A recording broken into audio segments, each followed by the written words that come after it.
Hey, everybody. Welcome, welcome, welcome. So glad to be here with all of you tonight. Hit the like button, hit the subscribe button, hit the notifications bell. We've got a lot to discuss tonight. Well, we got some stuff to discuss tonight, important stuff. So let's go. Let's do it. Spoken of the American century. I say that the century on which we are entering can be and must be the century of the common man. A radical redistribution of economic power. I mean, we know that racism is just a byproduct of capitalism. Everything would be all right if everything was put back in the hands of the people. We need a government that will make sure Americans are taken care of and organize the economy to serve the people, not the profits of a wealthy few. We now have the techniques and the resources to get rid of poverty. We got to start getting out there with the people. Get out of the movement and get to the masses. We need a government of action.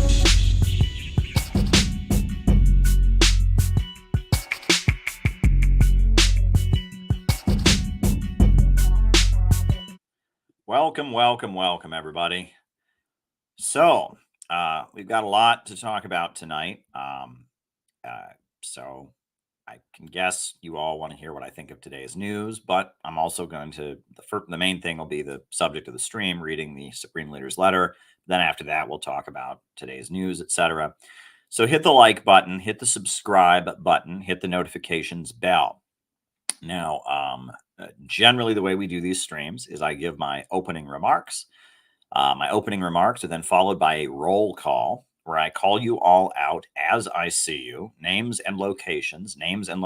We find out who it is that's on the other side of the camera. And then after that, after we do the roll call, at that point, I answer people's questions for the rest of the night. So if you have something you'd like me to talk about in the second half of our show, all that I ask you do is send a super chat or a Rumble rant, and I will do my best to give you an answer. I will not answer. There's a couple things I don't touch on. I don't have drama about other people on the internet. I don't, engage people that are obviously just, attacking me or whatever. But for the most part, I will answer people's questions. And I will do my best to answer your questions. So if there's something you want me to talk about in the second half of our show, Rumble rant on Rumble, super chat on YouTube. That's the way we do it. Now, I do want to mention, let's see if it'll let me show it on the screen. Will it? Nope. It just will not let me put images on the screen. But I am going to be in Los Angeles next week. I am headed to Monterey Park. I will be speaking at LA Family Church in Monterey Park at 7 p.m. next Friday. 7 p.m., June 7th in Los Angeles at LA Family Church in Monterey Park. I will be speaking at an event called Removing the Line North-South Korea Unity Symposium. It'll be about peaceful reunification of the Korean Peninsula. I'm flying out to Los Angeles. So I hope to see as many of you there as I possibly can. I've been getting emails from different people. I shout out to everyone who's emailed me, Dan and the other Dan and Clifford and and everybody. And everybody. And if you are in the LA area, please come to the event. I'd love to meet you. I'll be around. So let's be in touch. Jorge and others, I would just really love to see you all while I'm out there. It's going to be a good event dedicated to peaceful reunification of the Korean Peninsula. I'm very excited about it. So that is on Friday, a week from tomorrow, June 7th at 7 p.m. LA Family Church in Monterey Park.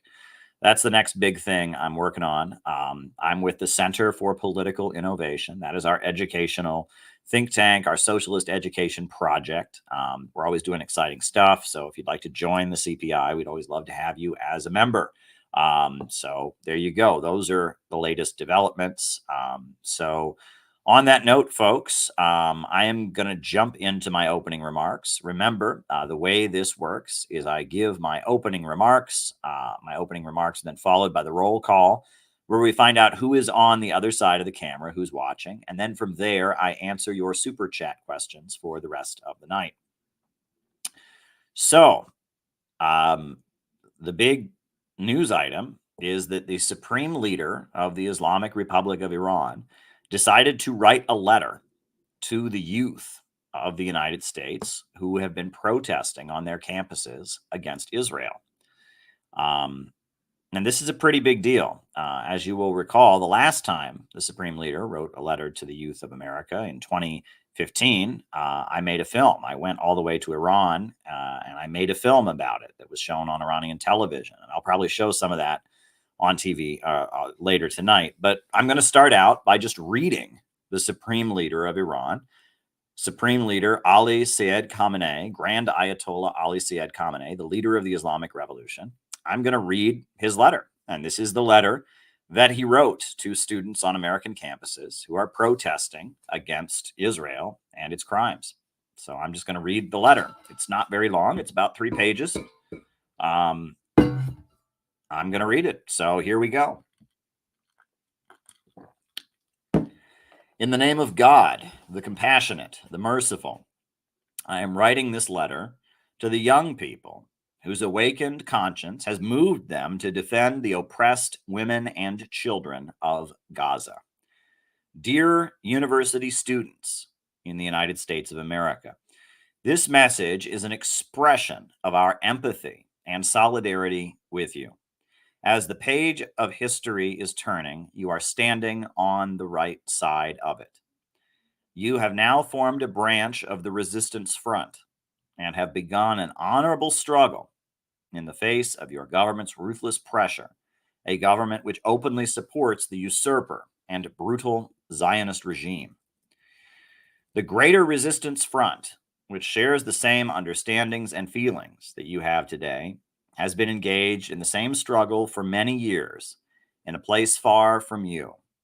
The goal of this struggle, is to put an end to the blatant oppression that the brutal Zionist terrorist network has inflicted on the Palestinian nation for many years. After seizing their country, the Zionist regime has subjected them to the harshest of pressures and tortures. The apartheid Zionist regime genocide today is the continuation of the extreme oppressive behavior which has been going on for decades. Palestine is an independent land with a long history. It is a nation comprised of Muslims, Christians, and Jews. After the World War, the capitalist Zionist network gradually imported several thousand terrorists into this land with the help of the British government. These terrorists attacked cities and villages, murdered tens of thousands of people, and pushed out multitudes into neighboring countries. They seized their homes, businesses, and farmlands and formed a government in the usurped land of Palestine and called it Israel. After England's initial help, the United States became the greatest supporter of this usurper regime, ceaselessly providing it with political, economic, and military support. In an act of ungovernable recklessness, the United States even opened the way and provided assistance for the regime's production of nuclear weapons. The Zionist regime used an iron fist policy against the defenseless people of Palestine from the very beginning and has, day by day, intensified its brutality, terror, and repression in complete disregard of all moral, human, and religious values. The United States government and its allies refused to even frown upon this state terrorism and ongoing oppression. And today, some remarks by the U.S. government regarding the horrific crimes taking place in Gaza are more hypocritical than real. The resistance front emerged from this dark environment of despair, and the establishment of the government of the Islamic Republic of Iran expanded and fortified it. The global Zionist elite, who owns most U.S. and European media corporations or influences them through funding and bribery, has labeled this courageous, humane resistance movement as terrorism. Can one call a people a terrorist nation for defending themselves on their own land against the crimes of the occupying Zionists? And is helping such a nation and strengthening it an act of terrorism? The oppressive leaders of global hegemony mercilessly distort even the most basic human concepts. They portray the ruthless terrorist Israeli regime as acting in self defense. Yet they portray the Palestinian resistance, which defends its freedom, security, and right to self determination, as terrorists. I would like to assure you that today the circumstances are changing. A different fate awaits the important region of West Asia. The people's consciousness has awakened on a global scale, and the truth is coming to light. Moreover, the resistance front has grown in strength and will become even stronger. And history is turning a page. Besides you, students from a dozen American universities, there have been uprisings in other countries among academics and the general public. In support and solidarity of your professors is a significant and consequential development. This can offer some measure of comfort in the face of your government's police brutality and the pressures it is exerting on you. I, too, am among those who empathize with you young people and value your perseverance. The Quran's lesson for us Muslims and all of humanity is to stand up for that which is right. So be steadfast as you have been commanded. The Quran's lesson for human relations is do not oppress and do not be oppressed. The resistance front advances by a comprehensive understanding and the practice of these hundreds of other such commands, and will attain victory with the permission of God. My advice to you is to become familiar with the Quran. Saeed Ali Khamenei, May 25th, 2024. That is the letter of the Supreme Leader of the Islamic Republic of Iran to the students around the United States that are protesting against the bombing of Gaza. And that's very interesting that he would make a point of addressing the young people of America. And it shows that these protests are very, very important, and that anti-imperialism is very, very important. Now, my position on the protests has been consistent, which is that I support them. I support opposition to Israel and its crimes. I support American college students speaking up about it, but I think they should frame it in a more populist way. They should frame it in a way that does not sound woke, but rather makes an appeal to the bulk of the American people and says money for jobs and schools in America, not weapons for Israel. That has been my position, and I think this letter is more or less, in line with my position. Right? It shows the Supreme Leader of Iran is sympathetic to the protests and sees them as very, very important as taking place in the United States. I would agree. I would also urge the students to use a more effective messaging style that is aimed at the bulk of the population. That's what I would do. So, that has been my position, and I think that I've been consistent in it. And yeah, I think it's really important that the Supreme Leader of Iran wrote this letter. And so I thought, it might be important because the last time the Supreme Leader of Iran wrote a letter to the youth of America, I actually went to Iran and I made a film about it. And that film is called Iranian Dream. It was made in 2015. So I was thinking I would show the section of that film where I saw the Supreme Leader. And so I think that will be the next thing we do here on this stream is I will show that section of the film. In case you haven't seen it, I do need to download it. It looks like I thought I had it saved, but I need to download it. So yeah, I will download it and we'll go from there. But one thing that bothers me is that I see a lot of Trump supporters who agree with these students. They agree that we should be spending money for jobs and schools and healthcare here in America, not on wars around the world. But yet I see these very same students, these very same Trump supporters supporting the oppression of these very same students. And that bothers me.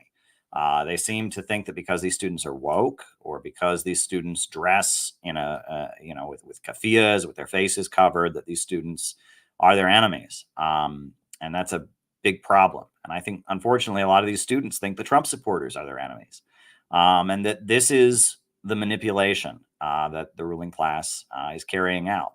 The interest of the American people is in creating a government of action that will fight for working families, that will stop supporting Israel and its crimes around the world, but instead stand with the people of the world in their struggle against imperialism and breaking this country out of imperialism. That is the future of America. To be truly America first means to not be Israel first. But on that note, folks, I am going to put on Iranian Dream. I'm going to put on, the part of the film where I saw Iran's supreme leader. So, yeah. I guess I'll show you the church in Iran that I went to. And after I show you the church in Iran, I will then, from there, I see the supreme leader. As Iran is on the revolutionary road, they're going to try to suppress Iran. Like, they don't want any independent country. And that's a mistake that I think that's a confusion that is kind of widespread. There have been a lot of leaders who lead independent countries who've been convinced that they can come to an understanding with the United States. Right next to anti-American paintings, you could see a Catholic church on the street. All right, so we're here at St. Sarkis Church. This is an Armenian Christian church here in Tehran.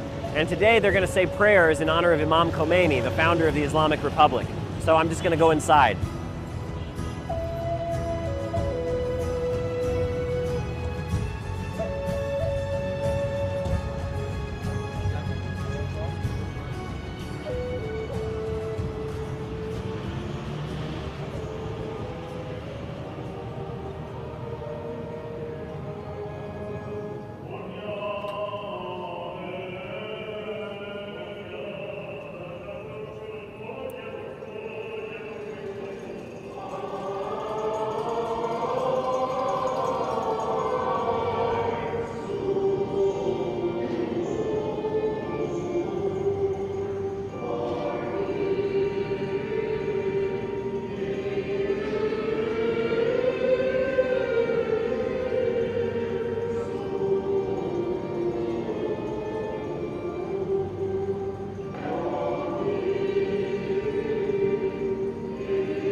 And as much as Iran is very much an Islamic republic, and the government really bases itself on the Islamic religion, there are Zoroastrian Iranians, there are Christian Iranians, there are Iranian Jews who practice their religion very, very openly and are very free to practice their religious beliefs, hold ceremonies, worship in the way of their faith.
They tell me this is the water jug that people used to make in ancient times here in Iran. Now it's more of a kind of a decoration. How are you? And they really love tea in Iran. They really love tea in Iran. Almost every moment they're pouring me some tea and I'm drinking some tea. So, and we have some traditional Iranian clothing here. Very, very nice. This is a side of Iran that we never really get to see in the United States. Whenever we see images of Iran, we see pictures of people waving guns around or military things. We never get to see this kind of cultural side of the Iranian society. You know, this vast civilization, this vibrant civilization that is. You know, there's so much history about Iran that is never taught to us in the United States. This looks.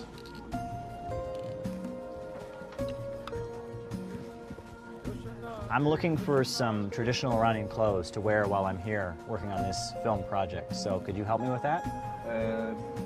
من برای شما اینو ترجیح میدم. همین که کار خیلی خنکیه.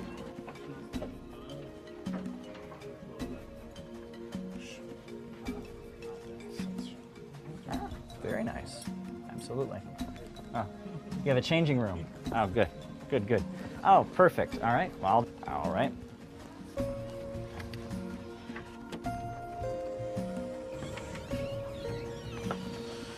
Very nice, very nice. I like it. So I should try this one now. I'm going to try this one on.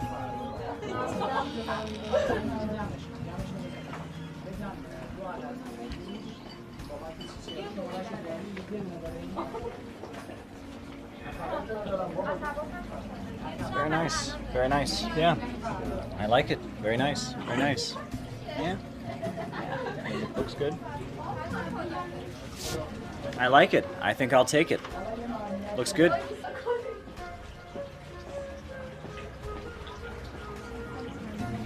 This and this. Thank you very much. Tashakkur. These doors. Hello.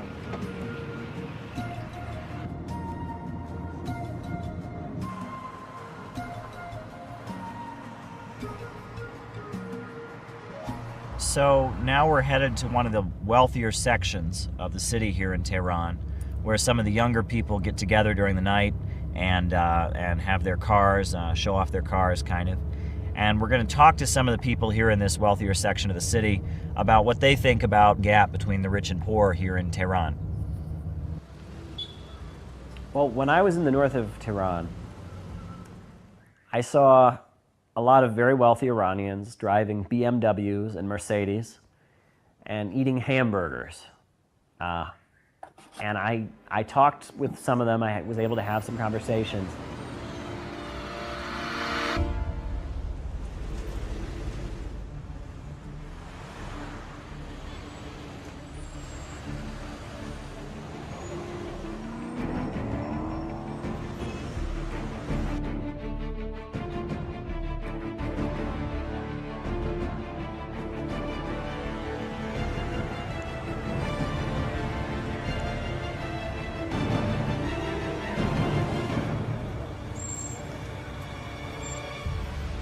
Hello, my name's Caleb. I'm from the United States. Hey. Hi, my friend. My name is Caleb. What's your name? My name is Irfan. Okay, it's a very nice car. Thank you. Mercedes. Yes, Sure. yes. Can I get in here? Yes, yes. Okay, great. Excellent.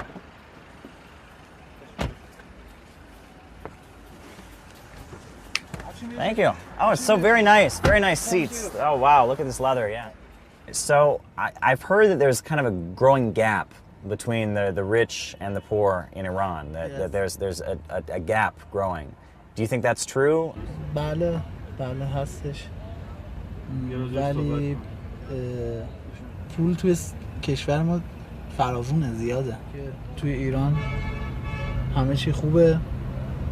بعدم اینکه دوستای خوبی دارم. Now, what do you think about the United States? خب بالاخره آمریکا یک کشور پیشرفته است. از نظر زندگی رفاهی فکر می‌کنم کشور خوبیه. It just seemed to me they did not understand what the United States was really like. They really believe the propaganda that they're seeing on their satellite TVs, that they really believe that the US is just a Disneyland playground where everyone's happy and wealthy all the time, and they are convinced that that's what the US would bring to Iran. And I also tried to point out to them that the wealth of US society it involved a lot of people being killed. A lot of people, millions of people were killed in order to keep the US at the center of the world economy. They seemed uninterested in that. They didn't really want to hear about that. They didn't really care, and you know, they live in a fantasy land. And they're the most privileged people in Iranian society. They're people who, you know, their family has a lot of money from the capitalist sector of the Iranian economy, and they are deluding themselves, and they are convinced that they could be even richer if only Iran and the US were to become great friends and the Iranian Revolution was to be overthrown. And they're wrong. Okay, well, thank you very much. Thank you. Yeah, I appreciate it. Thank you. Thank you for letting me get in your nice car. Very nice. Thank you so much. Thank you. Have a good evening, okay? Okay. Yeah, be well. Thanks. Thank you. Yep.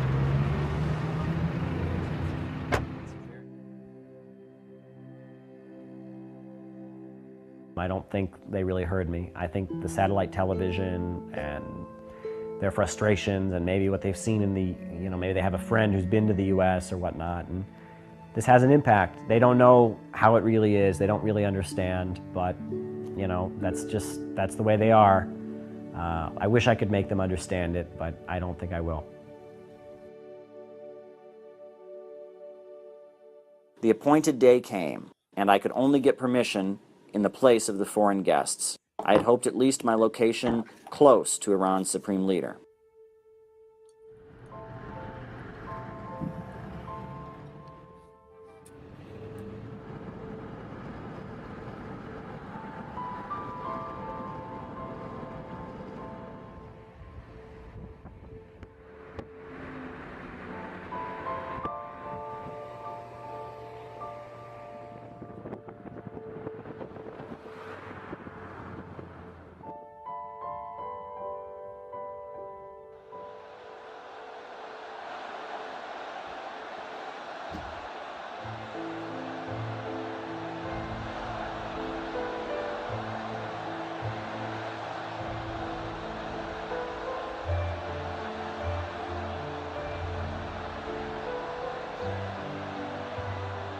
I was successful. I saw the Supreme Leader. I was able to be just 200 feet away from him. I was able to look up at him right there on the balcony and see his face, see the face of the Iranian Revolution, and be in his presence.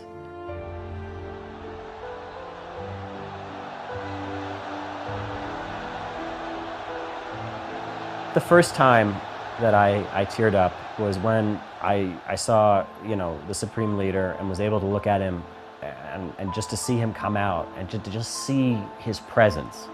He has this presence, like you could feel the difference. Even if I couldn't seen him, I would have known when he walked into the room and when he left, even if I were completely blind. You can feel his presence.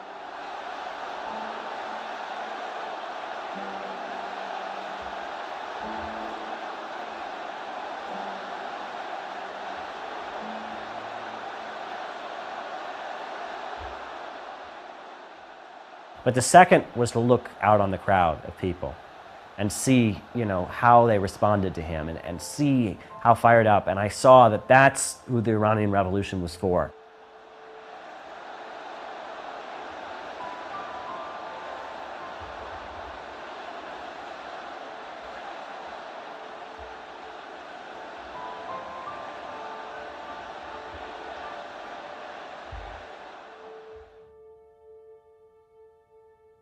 My Iranian dream was to look on the face of the Supreme Leader and see who it was who wrote that letter and come to understand what was behind that beautifully worded letter.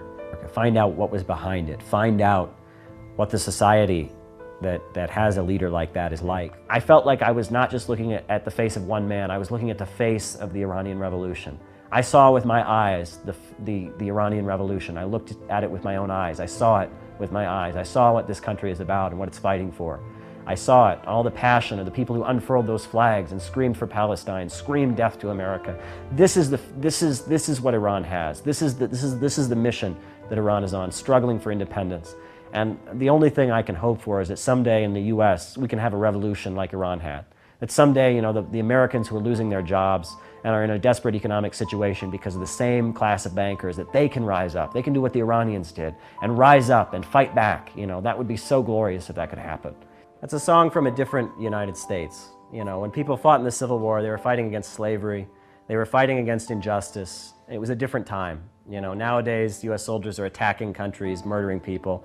That was a different time. That was a different period when fighting as a soldier for the United States, waving the flag of the United States was a way to fight for justice. It was a way to oppose oppression. It was a way to stand with the oppressed. Very different time. I like the songs from the Civil War, from that period, because they speak about a different United States, a United States that wasn't run by bankers and businessmen, but a United States where people still believed in justice and freedom. Anyway, if you want to watch me sing, you can watch the last couple minutes of the film where they have me singing. I have never thought I had a very good singing voice. But yeah, that was my encounter with the supreme leader of the Islamic Republic of Iran. And it was certainly a life-changing experience. So the fact that he's written this letter, which I just read earlier, to the youth of America who are protesting against Israel and its crimes, I think that's a very, very significant thing. And I know we're going to publish the letter on the Center for Political Innovation website. And I feel like at our next event, we should probably have someone read the letter out loud, just as an act of solidarity with Iran. So, we should do everything we can to show that we appreciate the supreme leader speaking up in support of the American people who oppose Zionism and the students that are bravely protesting and getting kicked out of their colleges, etc., for their anti-Israel political statements. So, that was how I wanted to start out the stream for tonight. But you all probably saw the big news that happened as well. There was a big news event, big news occurrence that happened today, which I will highlight on here. It's worth pointing out. This is the Trump verdict. This was Donald Trump reacting to the verdict against him. A disgrace. This was a rigged trial by a conflicted judge who was corrupt. It's a rigged trial, a disgrace. They wouldn't give us a venue change. We were at 5% or 6% in this district, in this area. This was a rigged, disgraceful trial. But the real verdict is going to be November 5th by the people. And they know what happened here, and everybody knows what happened here. You have a Soros-backed DA, and the whole thing, we didn't do a thing wrong. I'm a very innocent man, and it's okay. I'm fighting for our country. I'm fighting for our Constitution. Our whole country is being rigged right now. This was done by the Biden administration in order to wound or hurt an opponent, a political opponent. And I think it's just a disgrace. And we'll keep fighting. We'll fight till the end, and we'll win, because our country's gone to hell. We don't have the same country anymore. We have a divided mess.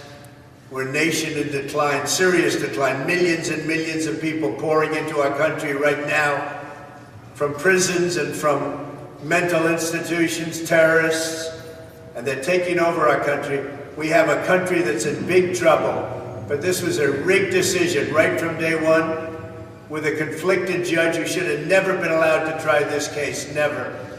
And we will fight for our Constitution. This is long from over. Thank you very much. Why should voters vote for a convicted felon? Are you going to drop out? You believe in the rule of law? All righty.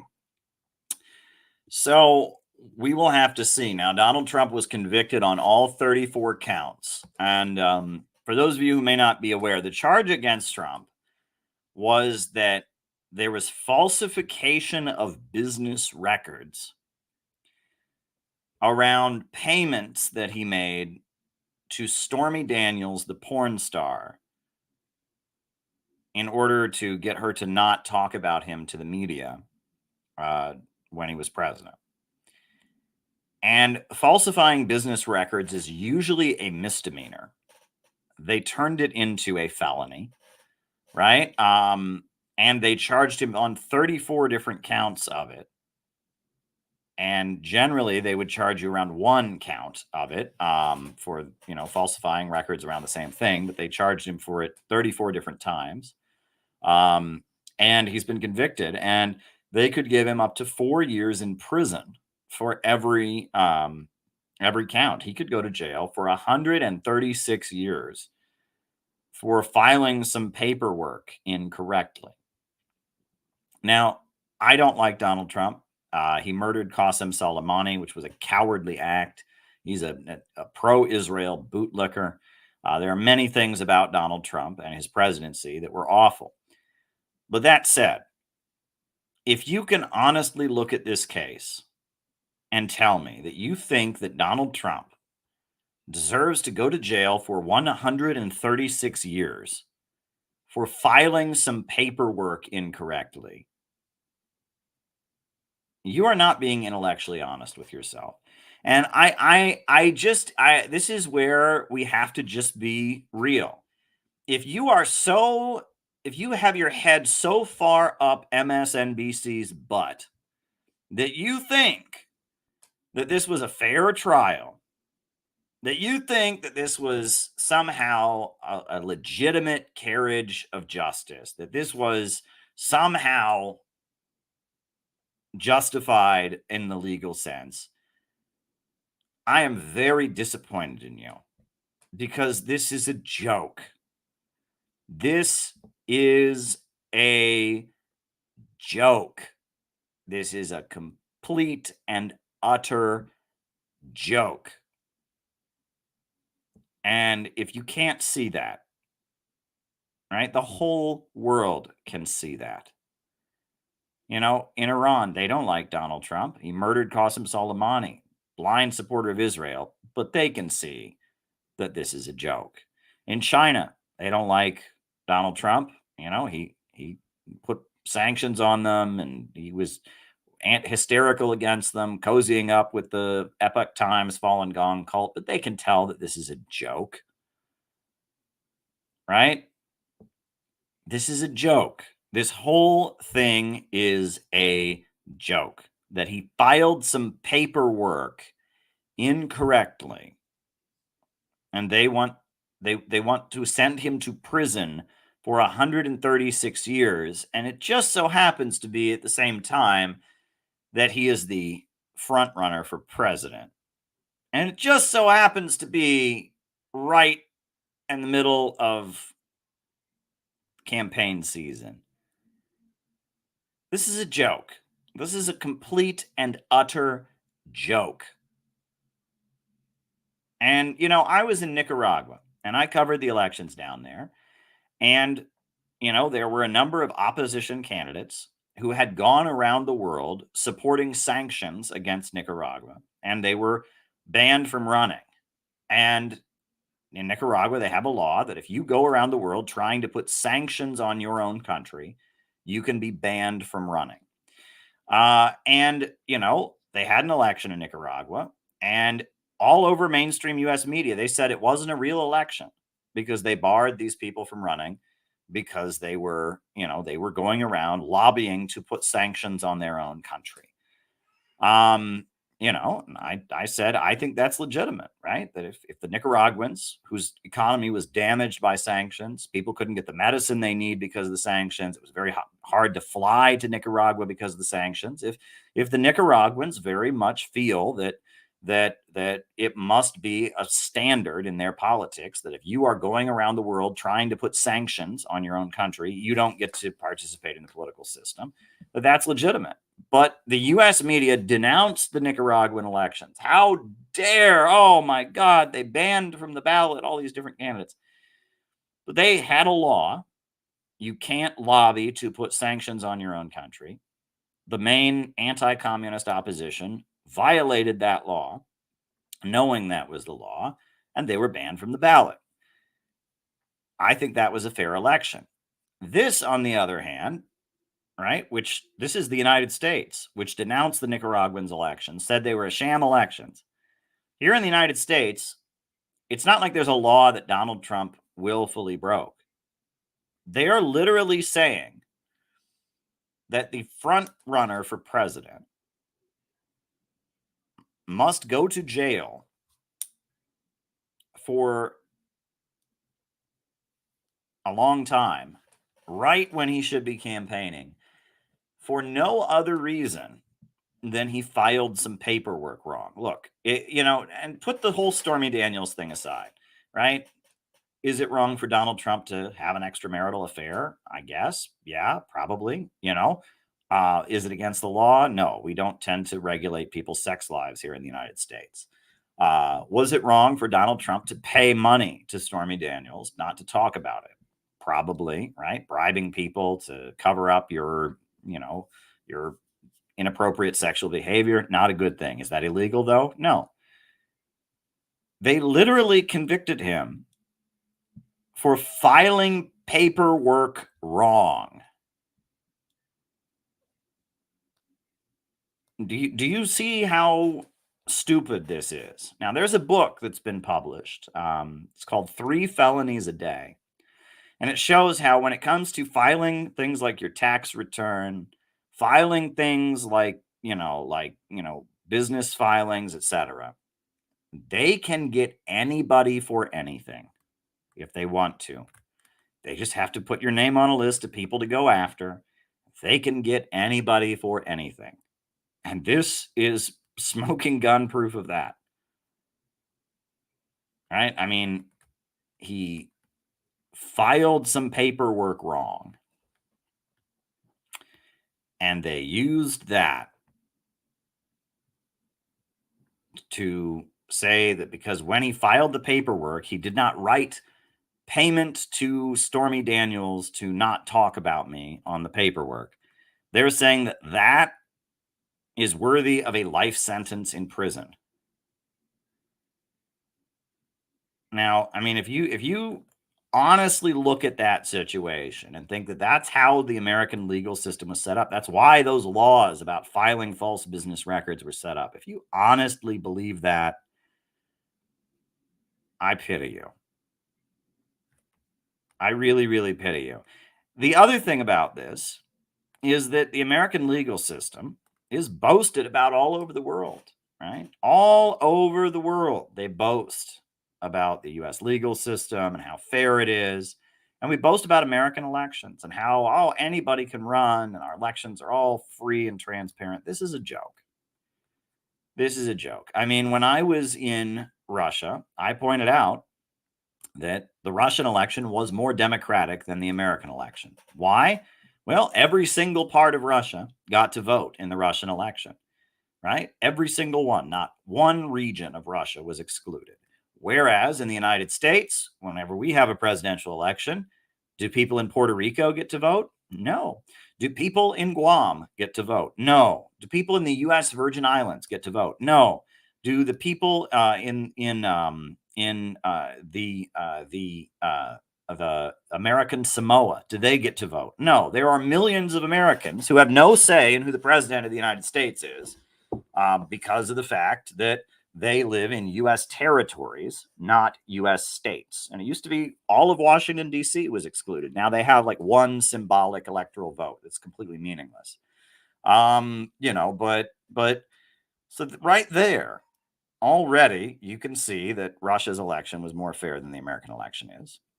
On top of that, in Russia, in their election, they have a national holiday for their election, and they have a whole 3-day weekend that people can vote on, right? It's a 3-day weekend. You get Friday as a national holiday, and you get Saturday and Sunday. You got 3 days to go vote.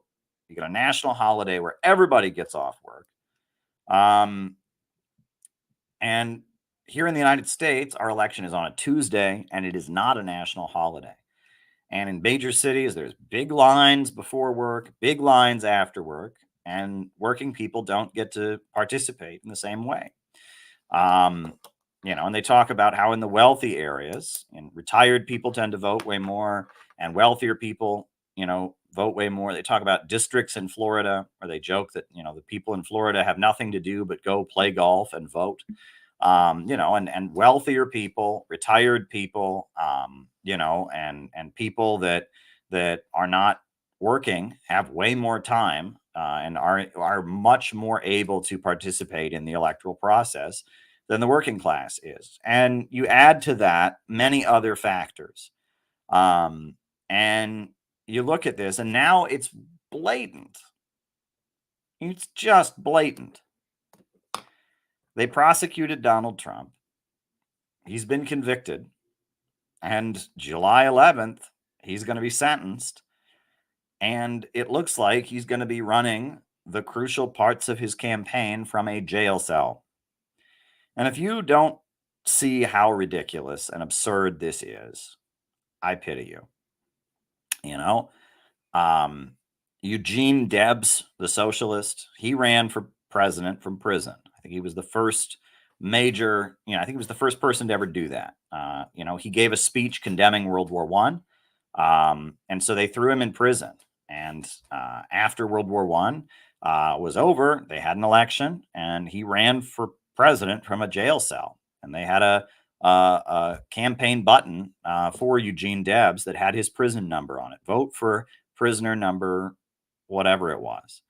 And his campaign from jail was largely to make a statement. It was to raise awareness about the fact that just giving an anti-war speech had landed this popular socialist leader a prison sentence. Also, Lyndon LaRouche, the dissident, I guess, the critic of American foreign policy and the economist, he also ran for president from federal prison. And it was a similar thing with him. Now, in Eugene Debs' case, Eugene Debs was sent to federal prison for giving an anti-war speech. They called that sedition. And in our manual, our CPI manual, we reprinted his speech, the anti-war speech that he was sent to prison for giving. Lyndon LaRouche, it was similar to what they did to Donald Trump. It was a financial thing. Where they, it was like they claimed that they acquired a loan on a fraudulent basis or something like that. It was a very similar, financial malarkey thing where they imprisoned somebody, they imprisoned LaRouche and his staff, basically his inner circle. And LaRouche ended up running for president from prison.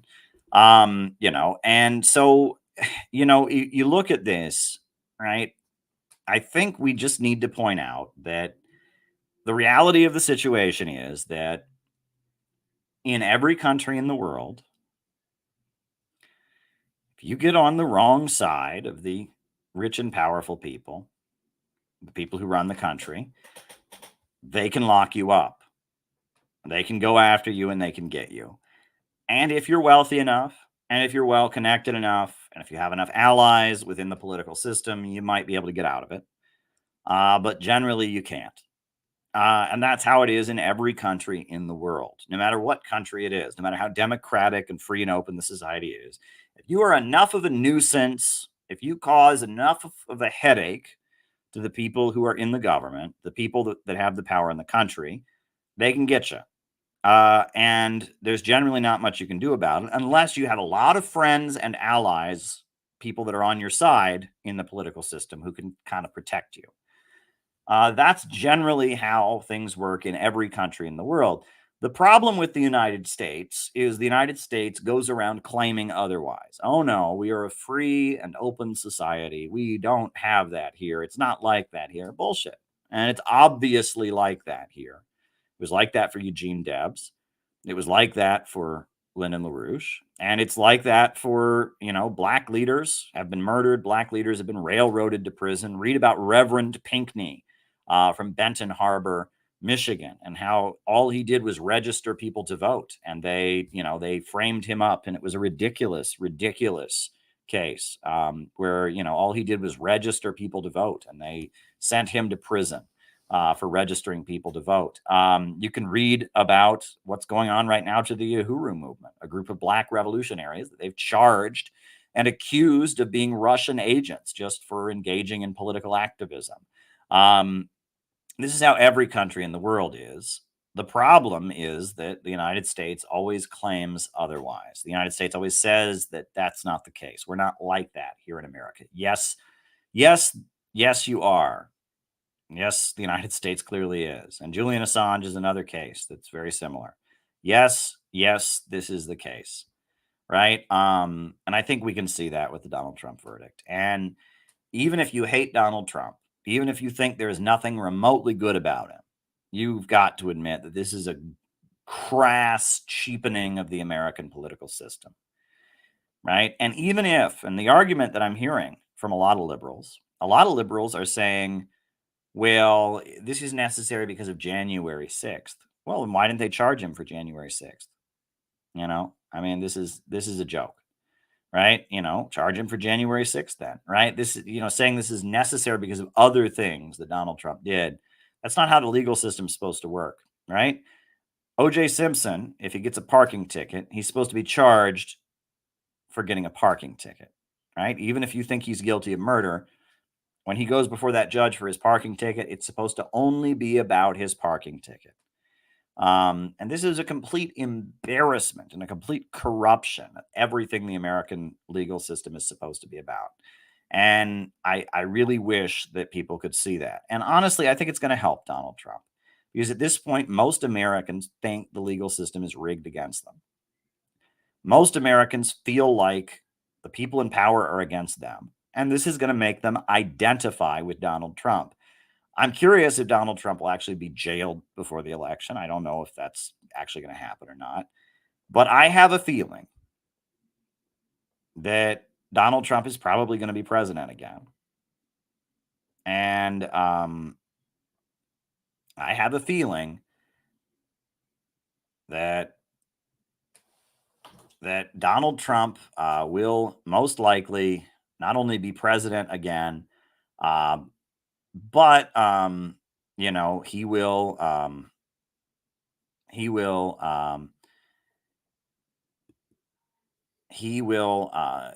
in addition to being president again, he will be wildly popular. And I feel like they've made a deal with Donald Trump that he gets to be in office again, but he will be controlled. And I feel like seems a little bit too perfect.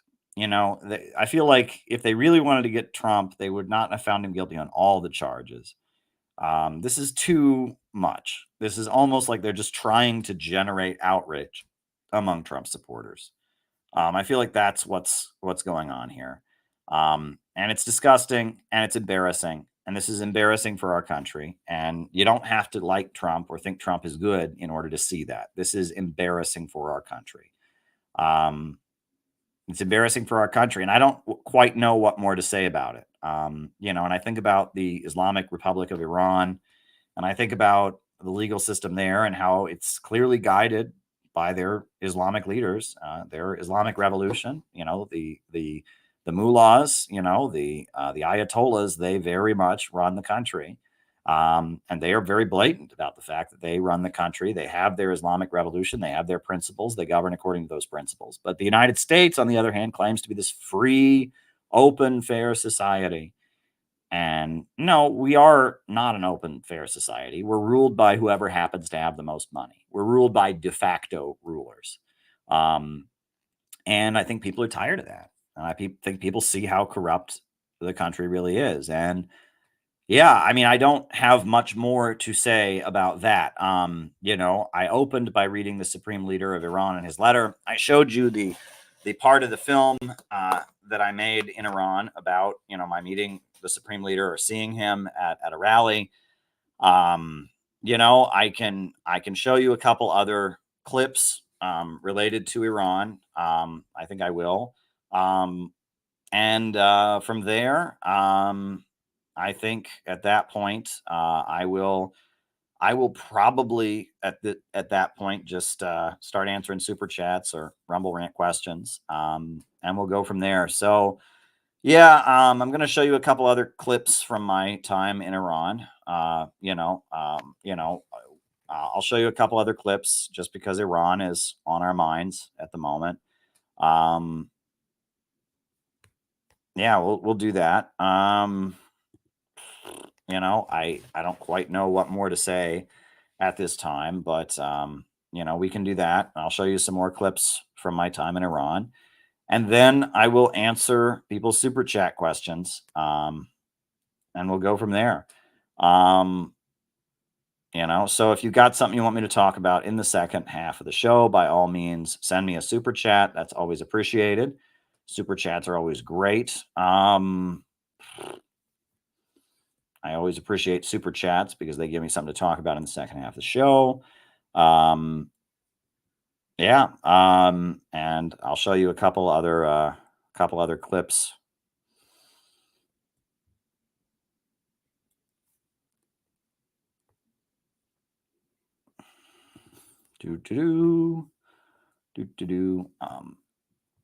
So somebody mentioned on here that one of the possible replacements for the Iranian president who just died is Ali Larijani, who was the Speaker of the Iranian Parliament. And I have met Ali Larijani. And so I actually dug up the video of when I interviewed Ali Larijani, who may be the next president of the Islamic Republic of Iran.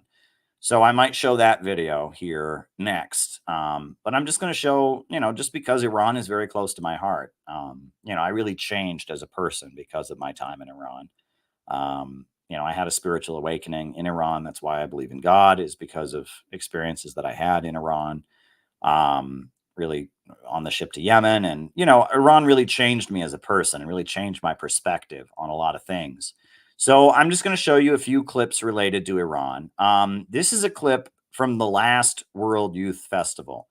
You know, and this is, I spoke with, you know, with the Iranian delegation in Sochi, Russia at the World Youth Festival in 2017. This was me talking to some young Iranian peace activists. Hey folks, this is Caleb. I'm here at the World Festival of Youth and Students, and with me I have Mohammed, and he is from Justice for Peace, an organization of young Iranians who are involved in their country and trying to create peace around the world. Can you tell us what the reaction in Iran has been to the new sanctions that were imposed on the country by Trump? Yes, you know, after the sanctions, Iranians become more united with each other. You know, we are all supporting each other against this stupid guy named Trump. And we are supporting our Revolutionary Guard because we believe that without this Revolutionary Guard, we can't have security in this, you know, in this firing land that we are now living in. And so because of that, we support our leader, we support our Revolutionary Guard, and also we ask our government and our diplomats to be strong against the United States of America, because that stupid guy named Trump, he can't do anything. Yeah, now tell us, you know, people in the USA, they hear Islamic and revolutionary, they think that this is a terrorist group. Can you tell us who they really are? Who is the Revolutionary Guard? They are terrorists, you know, the Revolutionary Guard. Now they are fighting against terrorism, against Daesh in Syria, also in Iraq, you know, lots of the Revolutionary Guard, they were killed, they were burned by Daesh. You know, one of the guys named Mohsen Hojaji, he was burned just 2 months ago in Syria, and they just cut his head. Wow. And so we are standing against terrorism, which is supporting by the United States of America. Yeah, well, absolutely. You know, we Americans, we hate ISIS. ISIS are terrorists, they're murderers, we hate them. The Iranians are also hating them. And together, we should be together, ultimately, to fight the ISIS terrorists. Exactly. We shouldn't be enemies. We believe that we have to be hand in hand against terrorism, I agree. Against ISIS, and also against imperialism of the United States of America. All right. Well, thank you very much. Thank you. And all the best. Yep. Yeah, so that was when I spoke to Iranian youth at the World Youth Festival, the last one in 2017. So this is when I met Ali Larijani, who many people say may be the next president of Iran. When he came to the United Nations, I met him. So this is, you know, here we go. In the name of God, the most beneficent, the most merciful, the Chairman, Excellencies, ladies and gentlemen, I deem it necessary to express my gratitude to Mr. Choudhury for the invaluable efforts he has made.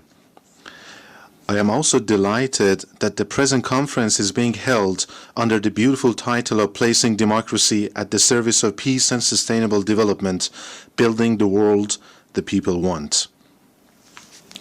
The real question posed by this great conference, attended by a large number of honorable speakers and the parliamentarians. I'm sorry, that's his speech that he gave at the UN that I also posted. I will show you the conversation I had with him shortly. That's currently downloading. Yeah, so sorry about that. That's some confusion. That was the speech that Ali Larijani gave at the United Nations. And when was this? When was this speech given? Hold on. This was in September of 2015 that I met Ali Larijani. So I'm just waiting for the clip of my report about his visit to load, and I will show that. Good times, good times, good times, good times.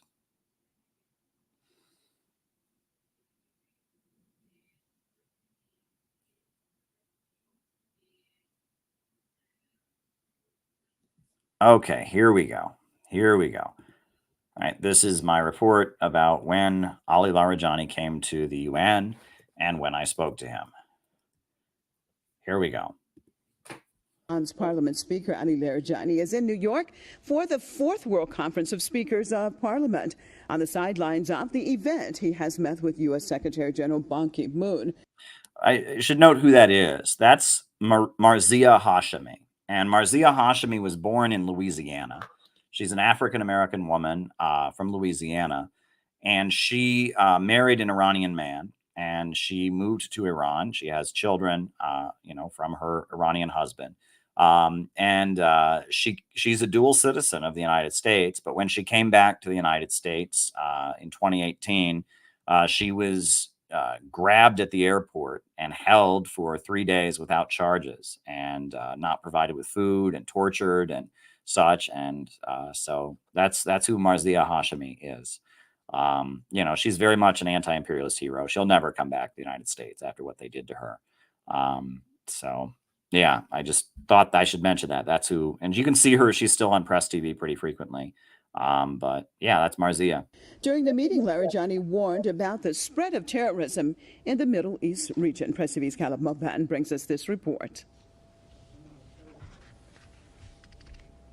Attending the 4th World Conference of Speakers of Parliament, Speaker of the Iranian Parliament, Ali Larijani, boldly spoke out in support of justice and peace. Addressing the gathering, he condemned nations that invoke democracy as a cover for their aggression. There are certain governments that seem to favor democracy for their own people only. That supports dictatorship, despotic and violent regimes lying outside their borders. The second surprising point is that theory of warmongering under the pretext of expanding democracy has resulted in inappropriate behavior across the globe. Actually, there are some governments that are trying to enforce democracy in other countries with bombs and machine guns. Larijani hailed the recent conclusion of the P5+1 nuclear talks, declaring them to be an achievement for peace and justice in global politics. He also highlighted the ongoing oppression of the Palestinian people. The peaceful nuclear program of Iran once again showed that bullying does not work anymore.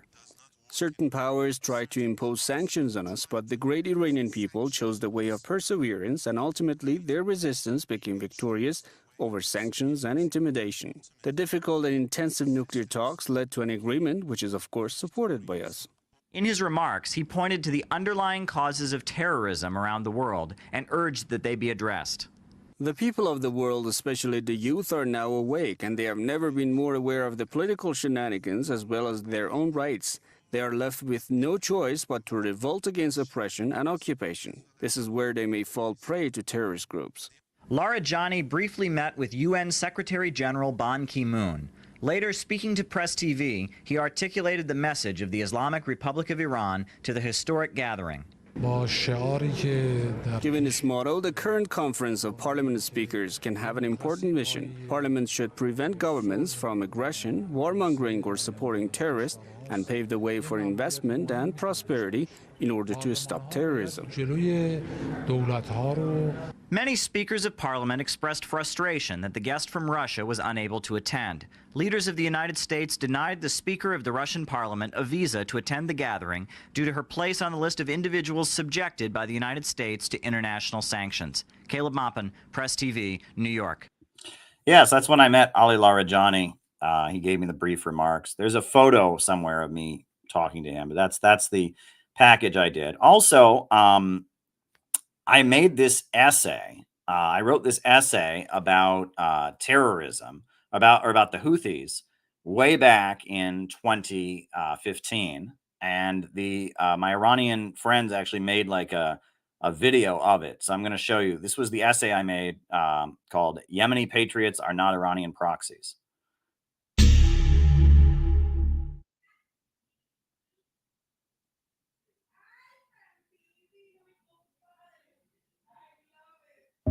The allegation leveled by opponents of Yemen's unfolding revolution is that the Ansarullah organization's members are Iranian proxies. This allegation is fallacious for several reasons. First, Ansarullah members are not religiously identical to the Islamic Republic. The Shia Muslims in Iran are Twelvers, who acknowledge 12 imams as successors to the Prophet Muhammad. The Ansarullah organization are Zaydis from an entirely different religious tradition. The Zaydis' religious tradition is much closer to Sunni Islam than what is practiced in Iran. Second, Iran has not been proven to have given any material assistance to Ansarullah. United Nations officials have confirmed that the allegations of Iranian funding or arming of Ansarullah are merely speculation. No evidence has materialized. In May of 2015, the Iranian Red Crescent Society sent a cargo ship full of medical supplies to Yemen. This writer, along with 2 other Western journalists and activists, was on board. Even this peaceful humanitarian ship was prevented from reaching Yemen by the Saudi military. The port of Hodeidah was bombed 8 times in a single day to prevent the ship from arriving. The humanitarian rescue ship unloaded in Djibouti. Third, if Ansarullah and its allies are merely Iranian agents with no support among the Yemeni people, why have they scored so many victories? The People's Revolutionary Committee has withstood months and months of onslaught and attack. The United States, United Arab Emirates, the Kingdom of Saudi Arabia, the Israeli regime, Al-Qaeda, and ISIS have all lined up against them. The troops from the United Arab Emirates and Sudan have invaded the country. The Saudi monarchy has the 4th largest military in the entire world. Yet the Ansarullah organization continues to win real victories. The coalition of patriotic Yemenis is lined up against almost the entire world, but it has not been defeated. The revolutionary coalition maintains control of the capital of Sana'a. Despite their enemies having far more sophisticated weaponry, the People's Coalition has sunk Saudi naval vessels. The People's Coalition has launched homemade rockets across the Saudi border in retaliation for the onslaught. The heavily armed U.S.-trained troops from the United Arab Emirates have been defeated on the battlefield numerous times. How would these things be possible if the Yemeni patriots were merely Iranian proxies? Why have Yemeni revolutionaries been able to withstand a massive foreign assault for so many months, if not for the support of the population? Are we really expected to believe that the only reason the Yemeni people will not accept a foreign-imposed dictator is because of Iranian influence? Did Yemeni people form people's assemblies, take up guns, and brave months of horrendous onslaught merely because they received orders from Tehran? Can anyone truly accept this as a logical analysis of the war? The international financial dictatorship, headquartered jointly in Wall Street, London, and Tel Aviv, has displeased the world. It has never delivered the utopia of abundance promised in the writings of Ayn Rand and Milton Friedman. Even within the wealthiest centers of Western capitalism, the neoliberal model has led to economic devastation. As apparent to anyone who visits the city of Detroit, the International Monetary Fund, the World Bank, and the World Trade Organization will ruin the middle class of the United States, just as they impoverished the Third World. The Bretton Woods cartels have no loyalties, even to their countries of origin. Especially in most recent decades, Western civilization has replaced God with the worship of money and material wealth. Its economic drive for poverty and shallow, valueless culture is spawning greater manifestations of insanity every day. Barely 2 weeks go by in the United States without a mass shooting. Is this ideal for nations across the planet to aspire to? A new block of solid resistance to Western liberalism is emerging. In Yemen, those who demand independence, democracy, and control of their own natural resources are fighting to continue to raise their heads against some of the most well. So there you go. There's that. And I guess I'll just quickly show you.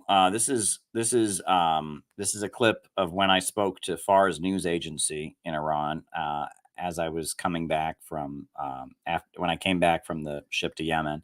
And then after that, I guess we'll do the roll call, and then I'll start answering people's questions.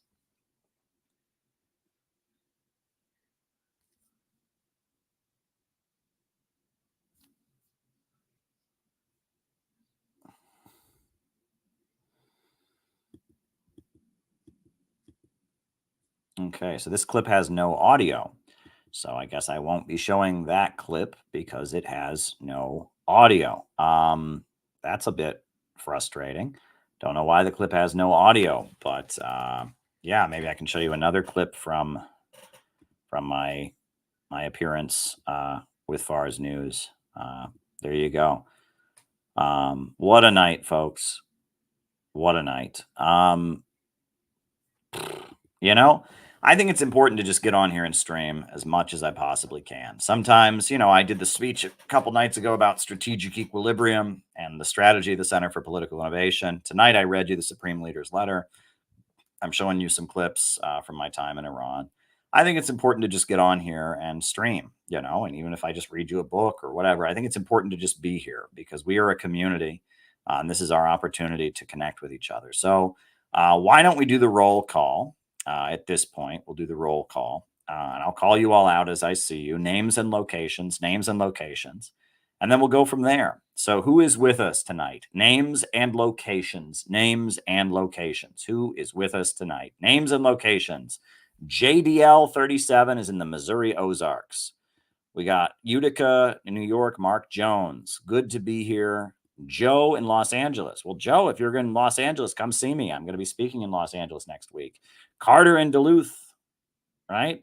Jenny in Cincinnati, Rice in Adelaide, Australia, St. David's, Bermuda, Chaz Beretta in England, Dan Niswanders from LA, and we've been in touch. See you next week. Joan from Atlanta, Georgia, James in Boise, Idaho, Dustin Schlesinger in Cleveland, the seasoned noob in China, Patrick in Maine, Master Jack in South Africa, Neil Fraser in Hong Kong, Joe, John McCarthy in Chicago, Cyrus Cornwall, Moonlight Beach, California, Lake Winnipeg, Steve from Malaysia is with us, Steve in Boston is with us, Bubba Ray, Cape Girardeau, Missouri, Ottawa, Ontario, Mosin from Denver. Names and locations, names and locations. Who is with us here tonight? Mariah from North Carolina. Nice to see young Caleb in Iran. Well, thank you, Mariah. Always a pleasure. Names and locations. Kieran from London is with us. Ian from Chester, England is with us. Welcome, welcome, welcome. Good to have you with us. Good to have you. Good to have you. Good to see you.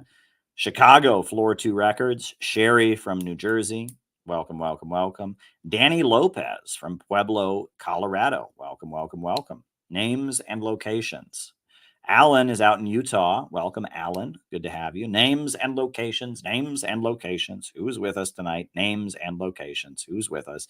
Dave from Anacortes, Washington, USA. Welcome, Dave. Good to have you with us. Good to have you, Dave.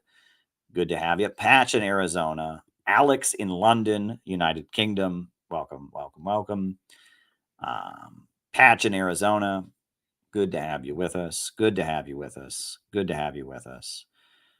Names and locations. April and Chris in Salt Lake City. John Whitty in Houston. Welcome, welcome, welcome. Welcome, welcome, welcome. I'm glad you all are here. Oh, Phil in Brooklyn. Welcome, Philip. Good to have you with us. Brooklyn in the house. Good to have you with us. Good to have you all with us tonight. Names and locations. Names and locations. Who is with us? Philip in the Scablands of Washington. The Scablands? Is that what they call it? Is it that bad out there in Washington? I was up in Seattle a couple months ago. I was up there. It didn't seem that bad. But maybe I'm wrong. Maybe it's a shithole. I didn't seem like that to me. But there we go. Names and locations. Anybody else? Names and locations. Names and locations. I will call you all out as I see you. Names and locations. Names and locations. Anybody else? Anybody else? Names and locations. David in Alberta. Welcome, David. Good to have you with us. I think Alberta is in Canada, if I'm not mistaken. Good to have you with us. Good to have you with us. All right. So I'm going to show another clip. Hampton Roads, Virginia. Welcome. Gonzalo in Argentina. Battle Cossack. Welcome. All right. So I'm going to show another clip from when I was in Iran. And this is a clip of U.S. media covers up war crimes. And then from there, we'll start answering super chat questions. Might play some music. We'll see.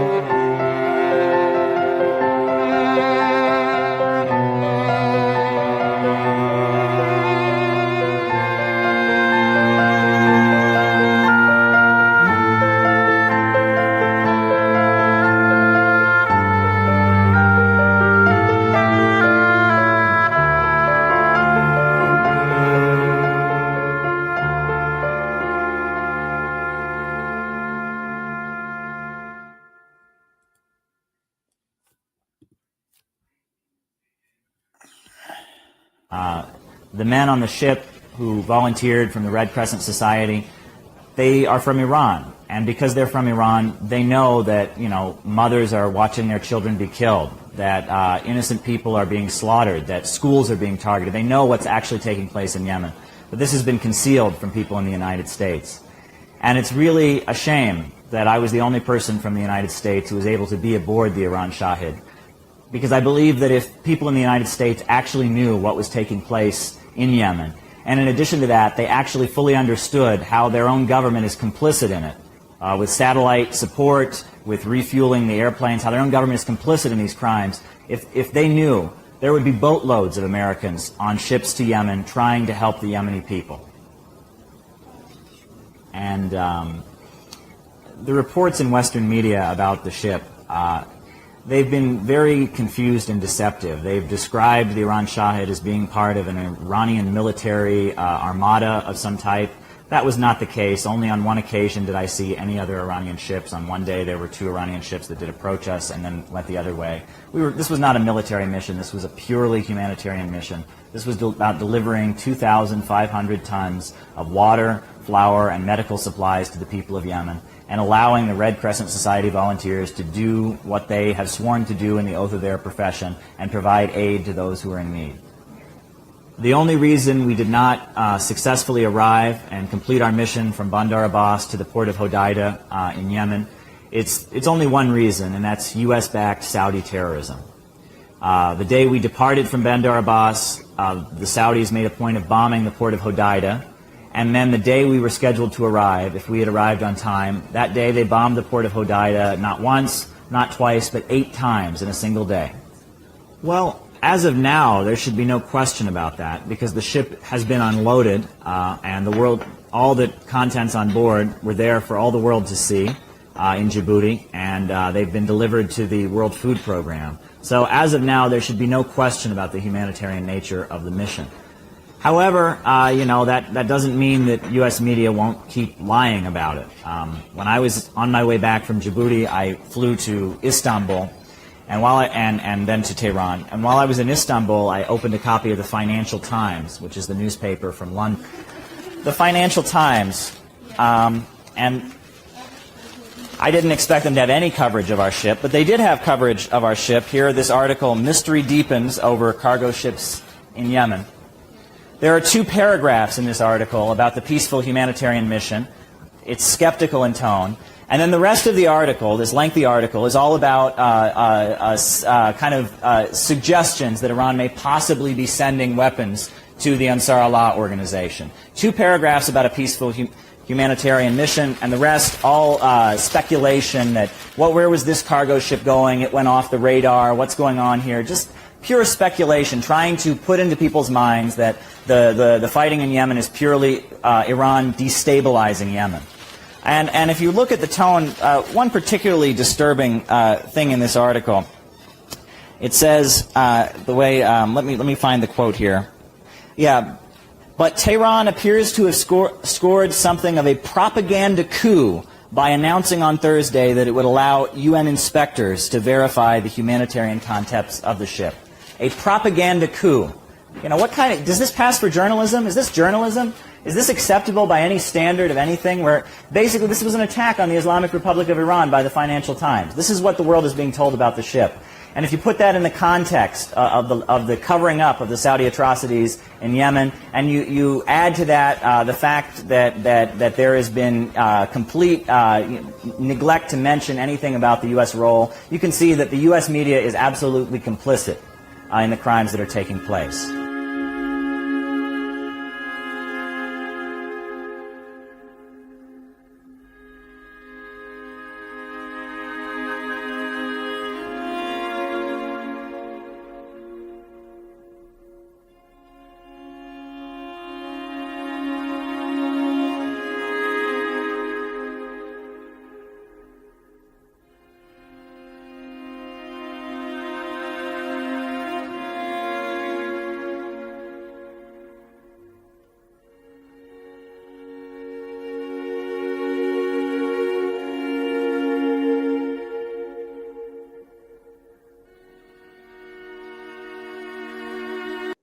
So, yeah.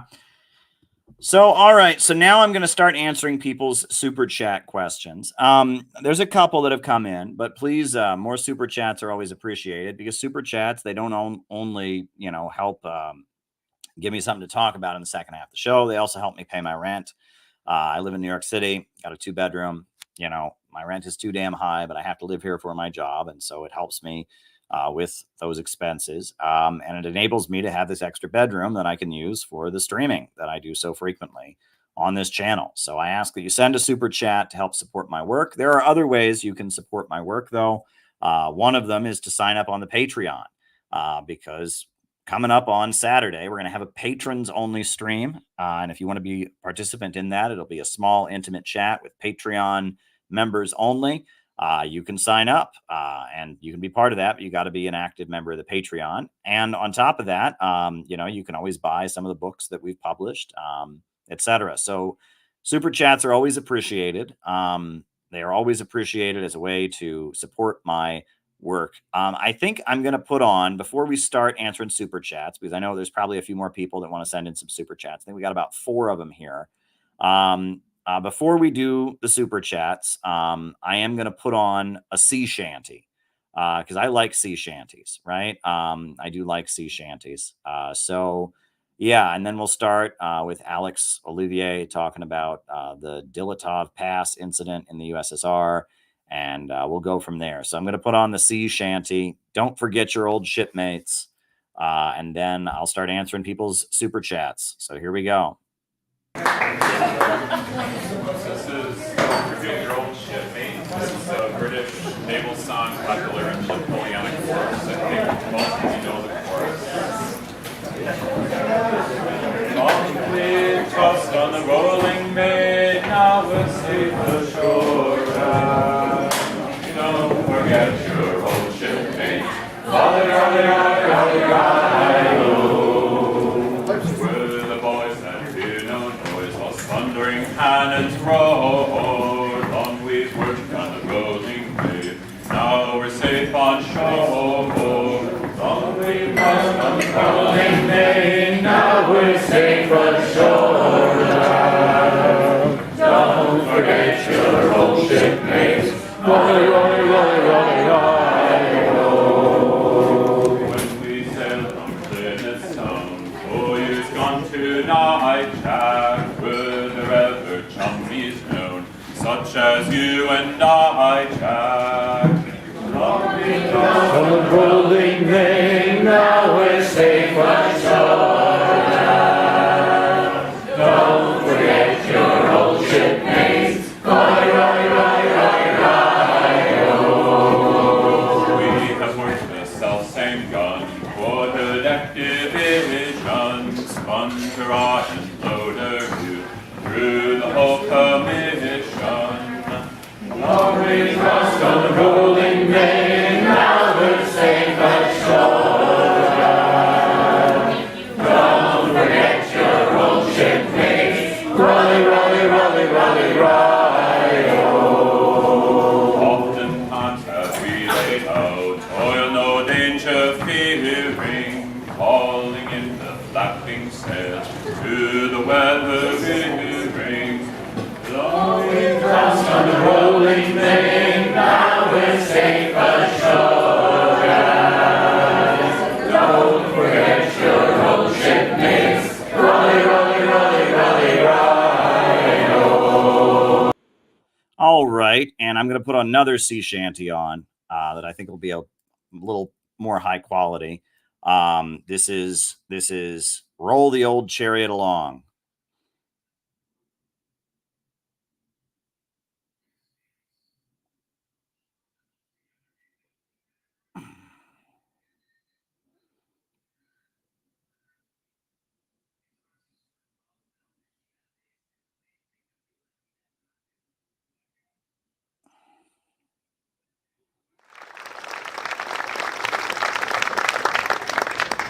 Oh, we'd be all right if the wind was in our sails. We'd be all right if the wind was in our sails. We'd be all right if the wind was in our sails. And we'll all hang on behind, and we'll roll the old chariot along. We'll roll the old chariot along. We'll roll the old chariot along, and we'll all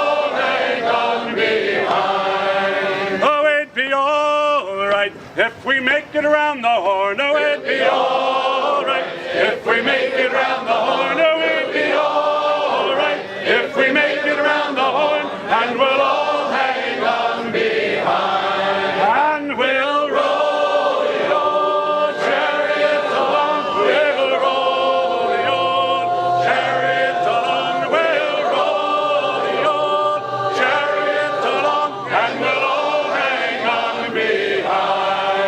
Well, a night on the town wouldn't do us any harm. Oh, a night on the town wouldn't do us any harm. Oh, a night on the town wouldn't do us any harm. And we'll all hang on behind, and we'll roll the old chariot along. We'll roll the old, we'll roll the old chariot along, and we'll all hang on behind. Well, another festival wouldn't do us any harm.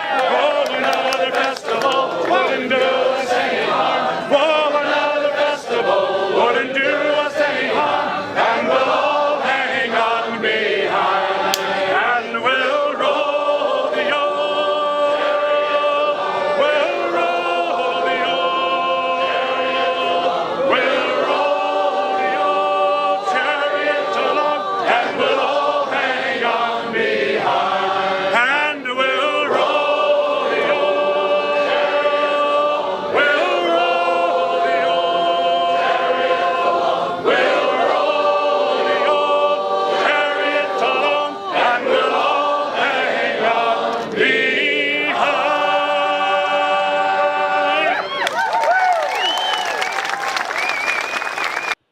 All right, so now I start answering people's super chat questions. All right, so I'm scrolling up the first super chat question. It's an interesting one. It's from Alex Olivier. I'll put it on the screen here. Just got to scroll up because StreamYard's acting weird. Thoughts on the Dietlov Pass incident in the USSR. Now, I did not know what this was, so I looked it up. And I guess this is an event in which 9 Soviet hikers died in the northern Ural Mountains under uncertain circumstances. Something caused them to cut their way out of the tent and flee the campsite while inadequately dressed, and they froze. It's a very strange incident. I don't know that much about it. I had never heard of it. I guess it happened in 1959 during the Khrushchev years. I never heard anything about it. And I'm curious why you brought it up, Alex. I had never heard of this before. I guess 9 hikers froze to death because they cut their way out of the tent and ran out of their tent, and they weren't properly dressed and they froze. It's a little strange. Don't know what happened. Is it one of these paranormal kind of incidents? Is that what's going on? Or I don't know exactly what to make of it, but there you go. All right. That was the first super chat. We'll scroll on up for the next one, right? What's the next question that we've got here tonight? And keep them rolling in, folks. Get me talking. So we had Alex on that incident. Gennady Zhuganov made a great article with some interesting remarks about Russia. It's on the CPRF website, and it will not let me share it. So let me go to the Communist Party of the Russian Federation website. Communist Party of the Russian Federation. It's on their website. I assume I'll have to hit the English section, right? Communist Party of the Russian Federation. I see the results of the participation of the communist candidate in the 2024 presidential election. Is that the article? Yeah, I see. Okay, we see that. Maybe that's not it. That's like a news article about, I'm not seeing the article that you meant. Is there a title to this article that you think I should read, that you want me to read out? I see some news articles. I see some different things. But yeah, maybe there's a particular name this article has that you'd like. Well, that's in Spanish. On the eve of the 20th Congress of the Communist Party of China. Yeah, I don't know exactly which article you had in mind that you wanted me to play. The name of the song that was just playing was called Roll the Old Chariot Along. And it is a sea shanty. And we'll probably play more sea shanties as the night goes on because I've got plenty of energy in me. I could go for a couple more hours, and I'm just here to hang out with all of you. Another one of our late night streams. There's nobody that I would rather spend my time with than all of you. So, why not, right? Even if we're just listening to music or we're talking about things, I don't know which article it is that they want me to talk about. I guess if you can link me the article, I guess you can't link it. Won't let you link it. But I don't know. That second super chat was about an article by Zhuganov, the leader of the Russian Communist Party. And I can't comment on that because I can't figure out which article it is. I was just looking at the Communist Party of the Russian Federation website, and I don't see it. All right. Just scrolling through to the next super chat. Scrolling.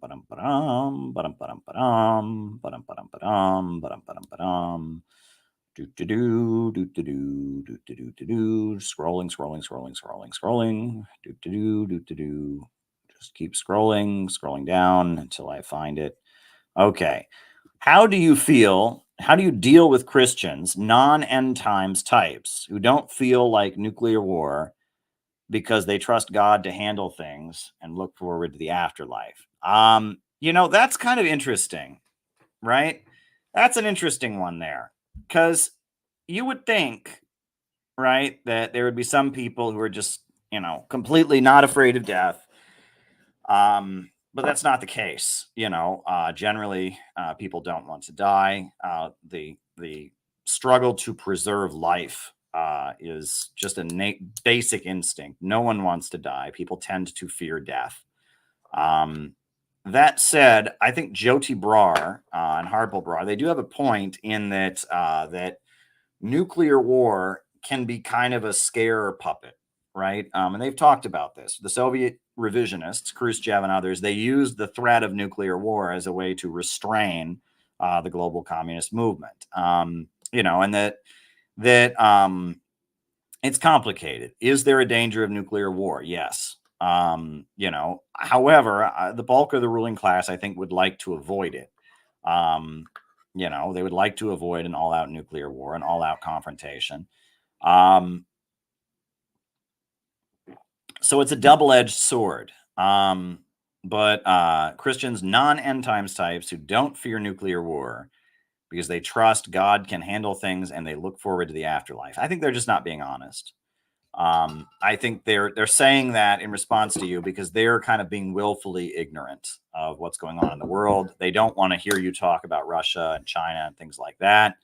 I think that is them they are just trying to shut you up while you're engaging with them. I don't think they're really being honest. If they really thought a nuclear war was going to happen, they wouldn't feel that way.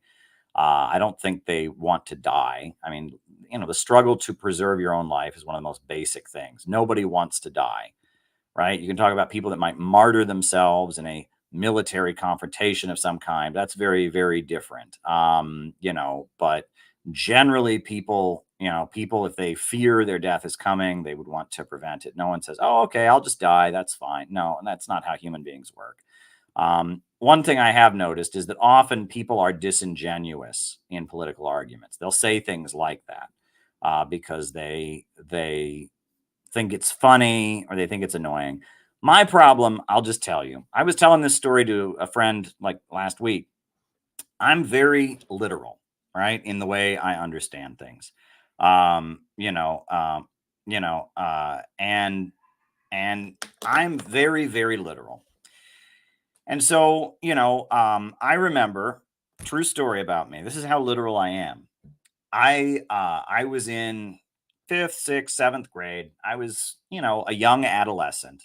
And my friend, who was a very, very strong evangelical Christian, invited me to go to a concert with him at one of the Christian high schools in my area. So I got in his car and we drove and we went to see Michael Card. I don't know if people ever heard of Michael Card, but Michael Card is a very well-known Christian musician. And it was a huge auditorium, like thousands of people were there to see Michael Card. And Michael Card is playing the piano and playing the guitar and singing all that. And right before Michael Card performs his last song, Michael Card, he says, I've been singing songs about Jesus my whole life because there is nothing else that anyone should ever be singing about. And he says this, right? There's nothing else that anyone should ever be singing about. And the audience goes wild. The audience loses their mind. And there's all these dads who, with big beards who are standing up, singing about Jesus. And this whole auditorium just goes wild. So I get in the car with my friend and we're on our way back home. They're going to drop me at home, take my friend, his family are going to go home. And I said, well, wait a second. I said, what about row, row, row your boat? What about, happy birthday? I mean, there are many songs that do not involve Jesus that I think are perfectly fine to sing. And there was just kind of awkwardness in the car. And I was just very horrified that this auditorium thought that one should not sing any song that was not religious. And none of them thought that. It was just, that's hyperbole. That's, I don't know. It's just none of them actually believed that, right? None of them actually were thinking, okay, no one should sing row, row, row your boat because there's nothing other than Jesus that anyone should be singing about. That was just hyperbolic rhetoric. But I've always been the kind of person who thinks things through. And I just felt that to be nonsensical, what I heard. And, you're not supposed to do that, right? Maybe that's a way that I'm I'm on the spectrum or something. I don't know. I don't think of myself as being autistic. I've never been diagnosed as such. I mean, I'm bookish. I read books. I know history, but I've never thought of myself as being on the spectrum. But I do remember that was a moment where I was just like, wait a second, hold up. And I honestly, I'll just throw this out there. I have serious questions about the fact that we are now labeling everyone as autistic, right? I have serious questions about this because, these books behind me were printed for a reason because people read them, right? And it used to be people knew stuff about the history of their country. People knew stuff about philosophy and politics and economics and stuff.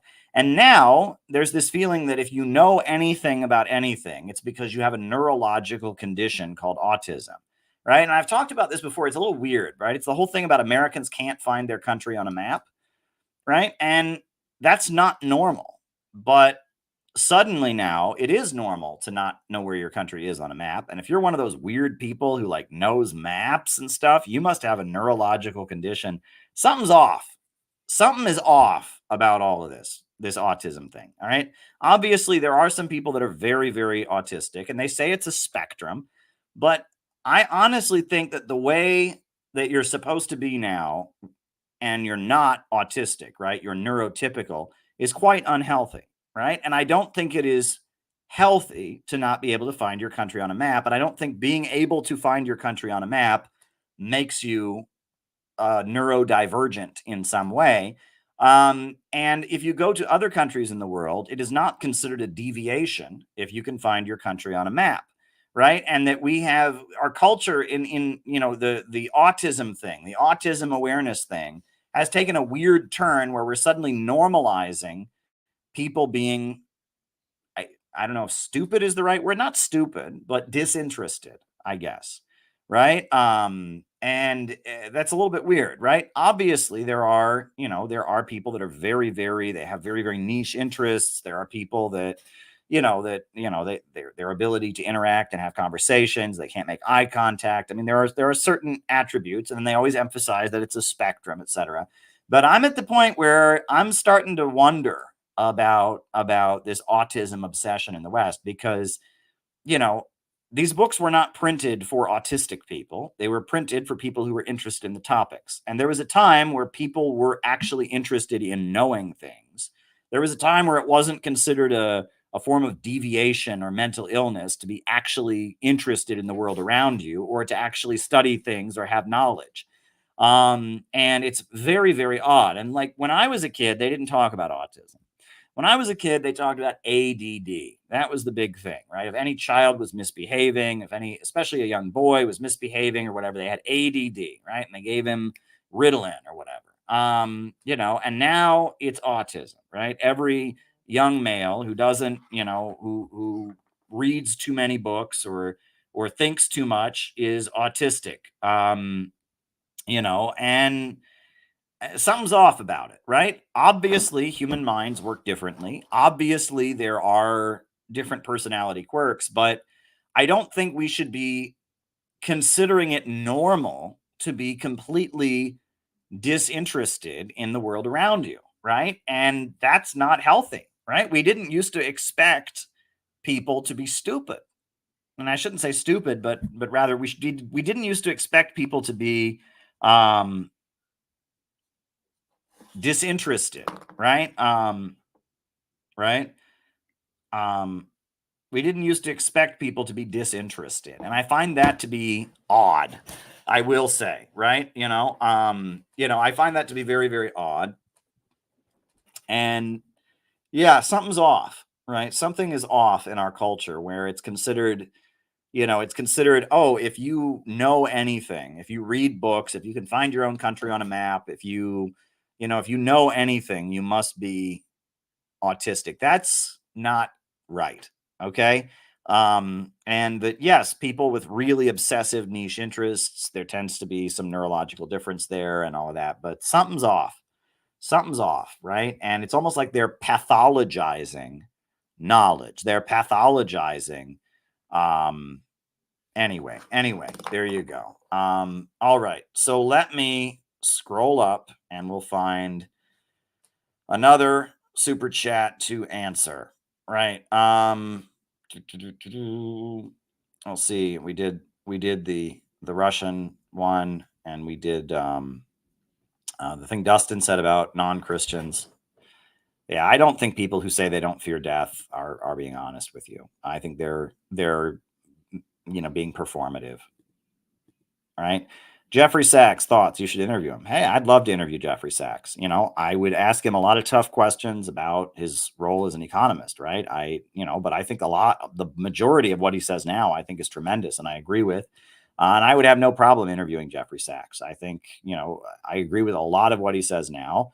I think he played a quite negative role throughout his life, and I'd be curious what his response to books like The Shock Doctrine by Naomi Klein and what they say about what he did. But at the same time, yeah, there you go. There you go. Okay. I see we've got a few more super chats here. This is from Combate, who has an amazing Twitter account. You said at some point the split in capital will force the ruling class to allow a mass movement to form. That's interesting, Combate. It's not exactly what I said, but you're kind of getting the gist of what I said. And that's a great, I do have to answer the super chats in order. That's a good question. Right. All right. So let's see where we're at. And Combate has an amazing Twitter account, lots of videos of anti-imperialist leaders and such. Combate is great, and I'm really honored that you're on here, Combate, asking me questions. So there we go. All right, Google confirmed some leak documents that indicate they say one thing and do another when it comes to how they rig search results. Google search results are very, very rigged, and I revealed that during the election. In fact, I did a story on that about Hillary Clinton's health. And how blatantly Hillary Clinton's health, the topic of it was rigged. Google Clinton. Let me see if I can still get that story. Health. And see if they took it down from my YouTube channel or not. Oh, yeah. Okay. This was a story I did during the 2016 elections showing how Google had rigged the search results to cover up for Hillary Clinton's health. And I blatantly showed this. I mean, and they showed it on RT. It was one of the better stories I did. Here, I'll just put that on right now. So, I mean, the fact that Google rigs things for political reasons is not a secret for anybody. But yeah, Combate is Uphold Reality. Great account. All right. So, all right. But yeah, this was a story I did about during the 2016 elections, how Google was obviously rigging it for Hillary. Search engine giant Google is again being accused of favoritism towards US presidential hopeful Hillary Clinton, and in particular hiding growing concerns about her health. With more on this, here's RT's Caleb Moppin. Ever since this video emerged, questions about Clinton's health have been raised across the United States. Some have said it's like a mini seizure. What does it look like to you? It looks to me, I'm also concerned about this concussion she had in 2012. It could be a post-concussion syndrome. You know, your balance is off, you're dizzy all the time, your memory is off, you're not thinking clearly. The picture that you showed as she's going up the stairs speaks a million words. So is she really fatigued? Is she dehydrated? This has become one of their themes. Here, you take my pulse while I'm talking to you. Okay. Make sure I'm alive. Oh my God, there's nothing there. There's nothing there. But look what happens when I type Hillary Clinton's health into Google. According to their auto search feature, it's not an issue. Yet look what happens in other search engines. Now, we asked Google why this was, and they told us that their auto search feature is specifically edited to avoid disparaging and offensive content. It wasn't exactly clear what's considered disparaging or offensive about Hillary Clinton's health, though it is interesting to note that Eric Schmidt, one of the former CEOs of Google and a top stockholder in the corporation, is also a prominent supporter of Hillary Clinton's campaign. Secretary Clinton, welcome back to Google. It's great to be here, Eric. Thank you. You've grown a little bit since I've been here last. Just a little. Are you talking about my weight? When she was Secretary of State, Hillary Clinton was calling out foreign governments for trying to control cyberspace. They've expunged words, names, and phrases from search engine results. Countries that restrict free access to information, risk walling themselves off from the progress of the next century. But even in the land of the free, details continue to emerge showing that the way information is made accessible on the internet is not random, but intentionally manipulated.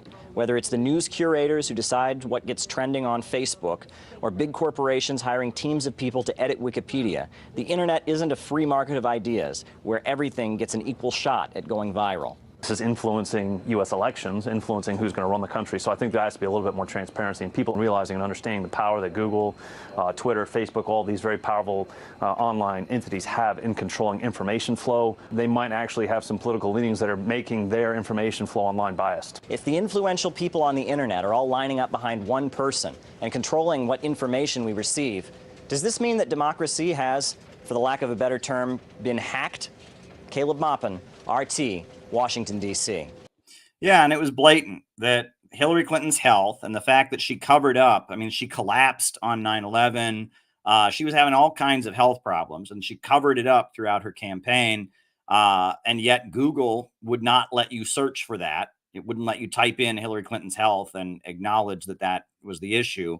That showed how blatantly they were rigging things. You know, and I mean, you know, the way Google is set up, I mean, it's really, really obvious that things are rigged. You know, and that anybody that they don't like, what they do is they make it so if you Google them, the first thing that comes up is bad person. Now I'm going to answer Combate's question. You said at some point a split in capital will force part of the ruling class to allow a mass movement to form, and CPI should be ready for that window. Is MAGA an example of that? Well, Combate, that's kind of an oversimplification of what I said. What I said in my book, Where is America Going? Marxism, MAGA, and the Coming Revolution, is that this is a process. That as capitalism enters a crisis, the result is the ruling class fights among each other. And as they fight among each other, they create mass movements to be their foot soldiers. And that creates an opening for revolutionaries to intervene. You know, and that, you know, I think that's already happening. MAGA is an example of that. So is wokeism. So is Black Lives Matter. So are the Palestine protests. I mean, generally, mass movements in history begin as a division in the ruling class. And then the working class becomes politically active. And then that leads to a situation where the working class develops its own energy and eventually has a revolution. And that is something that I have written about extensively. And, you know, I thought when I first started thinking that way that it was something that I had thought of, and I was dead wrong, because that's in the Communist Manifesto. There's actually a section in the Communist Manifesto that talks about this very thing. And I guess StreamYard isn't letting me show quotes on the screen, but I'll read it to you. The Communist Manifesto by Karl Marx says that is the process. You know, right? It says that that's how revolutions begin. Is that here? I'll put it on.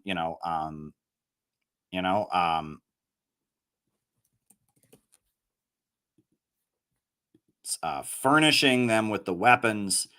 Hold on, I'll find the quote. Right.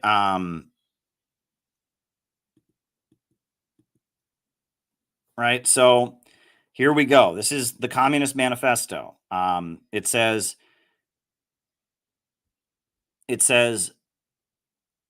the bourgeoisie finds itself involved in a constant battle, first with the aristocracy, later on with portions of the bourgeoisie itself, whose interests have become antagonistic to the progress of industry. At all time when the bourgeois, and at all the time with the bourgeoisie of foreign countries.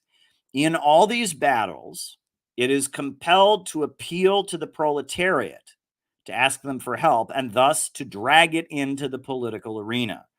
The bourgeoisie itself, therefore, supplies the proletariat with its own elements of political and general education. In other words, it furnishes the proletariat with the weapons for fighting the bourgeoisie.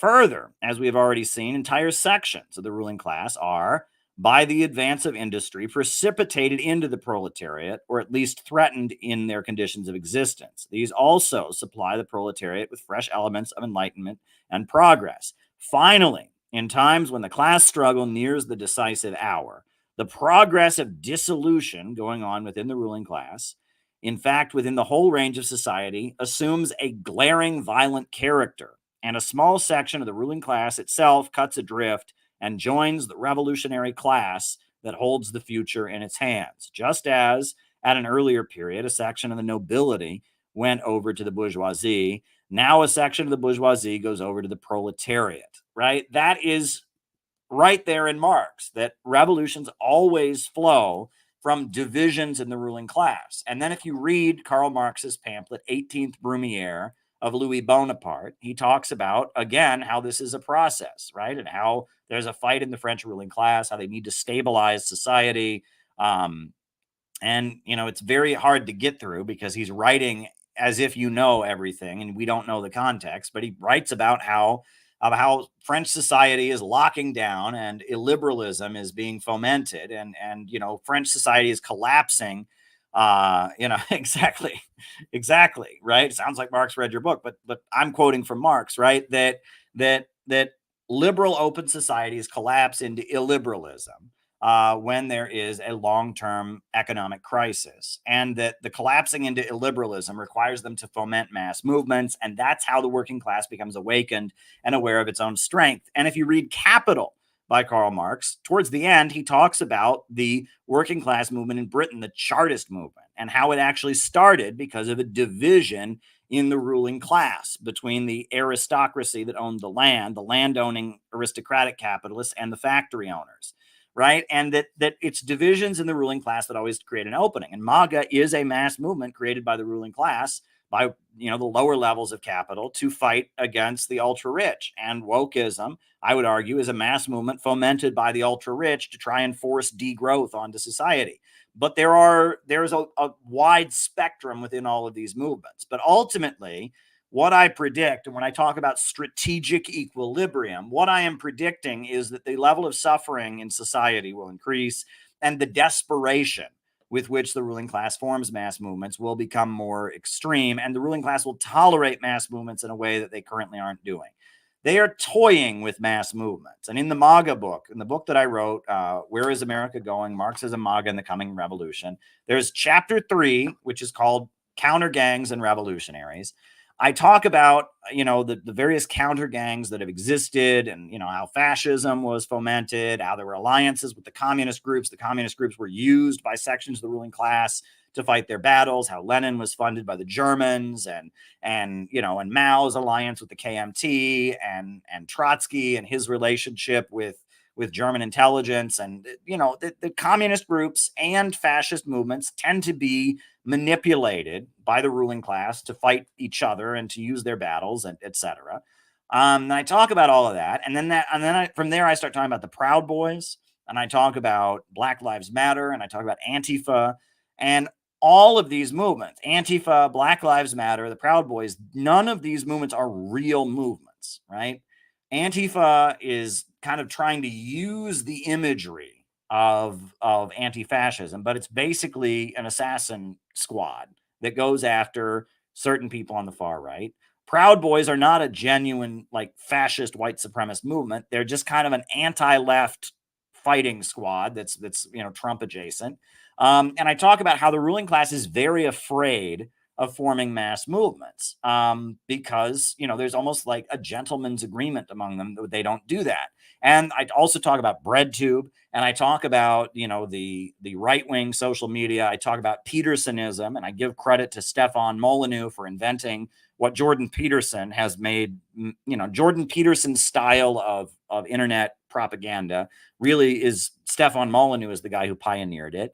I talk about BreadTube, and I talk about how they've got this ideological stuff on the internet, which isn't tied to real mass movements. It's just an attempt to kind of control the narrative. And then I talk about how they've toyed with mass movements like Black Lives Matter, like Antifa, and they've toyed with them, and they're a little nervous about doing it. But what I predict is that the situation will get dire enough that the conditions of the masses are so desperate, right? People will be suffering on a level they haven't been suffering before, economically, number one. And number two, that the divisions in the ruling class will become intense enough that they will foment genuine mass movements. And that is the game changer, because at that point, none of the social media bullshit will matter.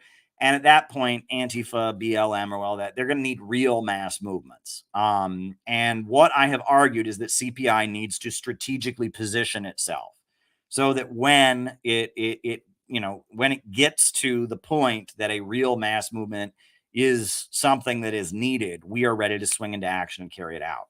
And that currently, the game is being rigged against us for reasons that I'm not going to get into too much, but you can probably guess what I mean. There's a big effort to try and divert people in other directions. And there's a big effort to, get people who think the way we think to be watching other social media outlets and that, whatever. None of that matters. We are positioning ourselves for strategic equilibrium.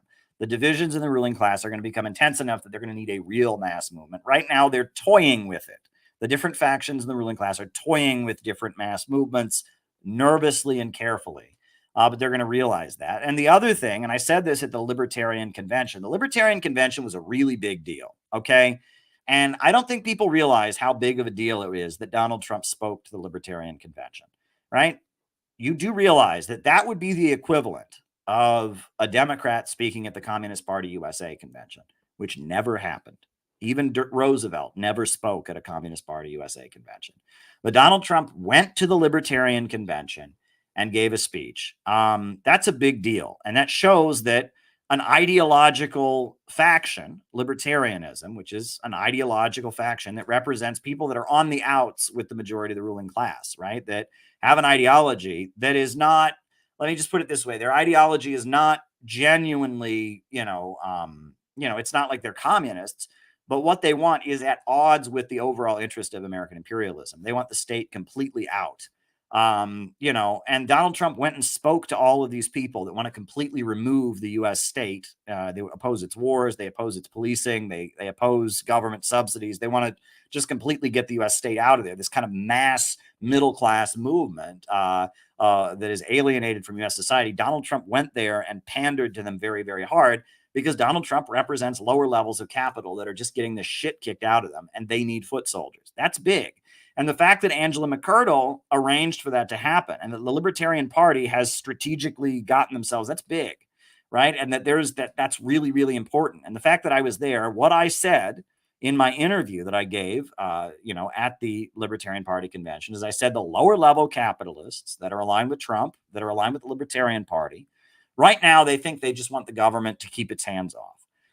But a time will come where they will realize that what they want and what they need is a government that punches up rather than a government that just, backs away. That they're being punched. The government right now is punching down so hard that they're going to realize the only thing that they can really have to protect themselves is a government that punches up. And it's going to be hard for them to realize that, because their ideology and their class position to some degree would prevent them from seeing that. But if you look at what China has, you look at what Nicaragua has, you look at what Russia and Venezuela and Iran have, they have a government that protects the lower levels of capital and punches up. And that's what we ultimately need here. So I hope that's helpful to you. And I'm glad you're watching this stream. All right. So I'm going to put on, I have a few more super chats that have come in. There's another one that's come in, and I'm gonna put on another sea shanty. This is called Down to Old Maui. It's a long time. It's by David Coffin also, but it's called Down to Old Maui. It's a favorite sea shanty of mine for a long time. I'm gonna put Down to Old Maui on, and then I will answer more super chats. If you got more things you want to ask me about, keep them rolling in. That's what I'm here for, to answer your questions. This is one of my favorite sea shanties. Maui.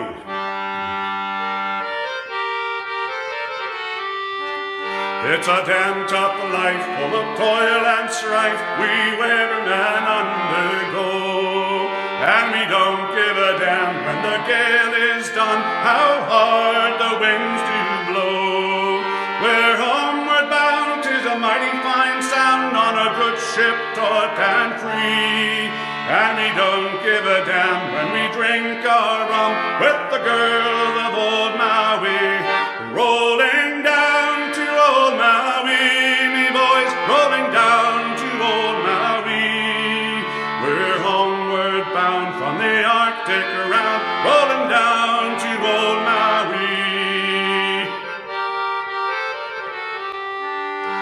Once more we sail with the northerly gale through the ice and wind and rain. Them coconut fronds, them tropical lands we soon shall see again. 6 hellish months have passed away on the cold Kamchatka Sea, but now we're bound from the Arctic around, rolling down to old Maui, rolling down to old Maui, me boys, rolling down to old Maui. We're homeward bound from the Arctic around, rolling down to old Maui. Once more we sail with the favorable gale towards our island home. Our mainmast sprung, our whaling done, and we ain't got far to roam. Our stunsail bones got carried away, what care we for that sound? A living gale is after us, thank God we're homeward bound. Rolling down to old Maui, me boys, rolling down to old Maui. We're homeward bound from the Arctic around, rolling down to old Maui. How soft the breeze and them island trees, now the ice is far astern, and the native maids in them tropical glades are awaiting our return.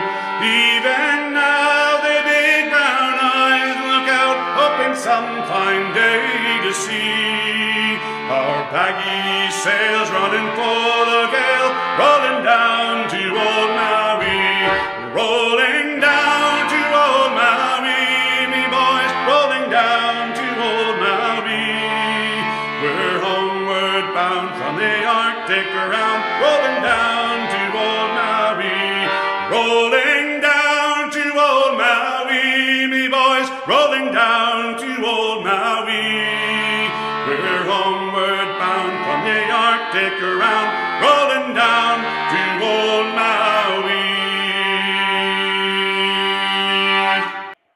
There we go. There we go. All righty. So the next super chat I've got, which is an interesting one, and I will give you an answer here, right? This person said, so is your rent too high because of a lack of housing supply and not because there is too many houses like your coal parable? Well, this is the interesting thing, right? Right now, there should be lower rent than ever before, according to the market law of supply and demand, because at this point, there are empty housing units all across the United States. So if supply and demand was working as it should, right, they should, and especially, in New York City, where we have like 3 housing units for every homeless person, et cetera, the rent should be lower than ever because these landlords should be, having to, desperately fill up the apartments because they need to make money. However, that's not the case because real estate speculation and the financialization of the housing market has created a situation where most landlords don't really make most of their money by people renting from them. They make money by flipping the property, by waiting for the market to change, for the property value to go up, and then selling their property for a profit. And so right now, landowners, their ability to make wealth and make money isn't tied in to actually supplying people with housing. And that is happening all over the world, and it is insane. Real estate speculation, which Donald Trump is like, the pioneer of, is a really big problem. Now, I have long proposed that we should tax landlords for empty housing units, right? And there should be a tax imposed to motivate them to get people to live there. Now, I was talking to somebody I know who owns a building in New York City, and he said that would pose a problem in New York City because part of the reason you have so many empty housing units is that it is very expensive to remodel apartments, and that many of the housing units in New York City properties are not they're not up to code. You couldn't have somebody live in them. Right. And so in order to get them remodeled to the point that someone could live in them, it would cost way more than you'd ever make from someone living there. and that's insanity. It wouldn't be a problem for these big landlords. It would be a problem for smaller landlords, I think. But this is a situation where the law of supply and demand isn't working as it should because of financialization and because of market speculation. Now, what is more applicable to the coal parable that I talk about is the family home. Because during the 2008 financial crisis, why did the US stock market crash? What was the precursor to the crash of 2008? It was the housing bubble burst. And what it was the government, under the direction of Alan Greenspan, with the approval of Congress, they had legalized all kinds of mortgage lending that had previously been illegal. They talked about inflatable mortgages, where for 2 years, your mortgage would be something, and then it would triple after the third year. And there are all kinds of lending practices where people would get a mortgage loan, they'd take a second mortgage out on their house, or in a lot of cases, they would buy a house, and they wouldn't see in the fine print a ridiculous thing like their mortgage payment would triple in 3 years or something like that. Stuff that used to be completely illegal. And the reason all of that was legal was because they needed people to keep buying houses, because people just couldn't afford to buy houses, because the income of Americans had decreased so much. The rate of debt, student debt, household debt, credit card debt had gone up. Americans just couldn't afford to keep buying houses. And the housing market was having a glut because Americans could not afford to keep buying homes. And so the government was legalizing all kinds of lending to keep Americans buying homes. And that only worked for a little while. And ultimately, the economy crashed in 2008. And then what happened? Millions of Americans lost their homes, and millions of Americans lost their jobs. And in Nevada and in Los Angeles and in many places, there were huge homeless encampments that sprung up. Why? Because there were too many houses. Americans couldn't afford to keep buying houses as they should.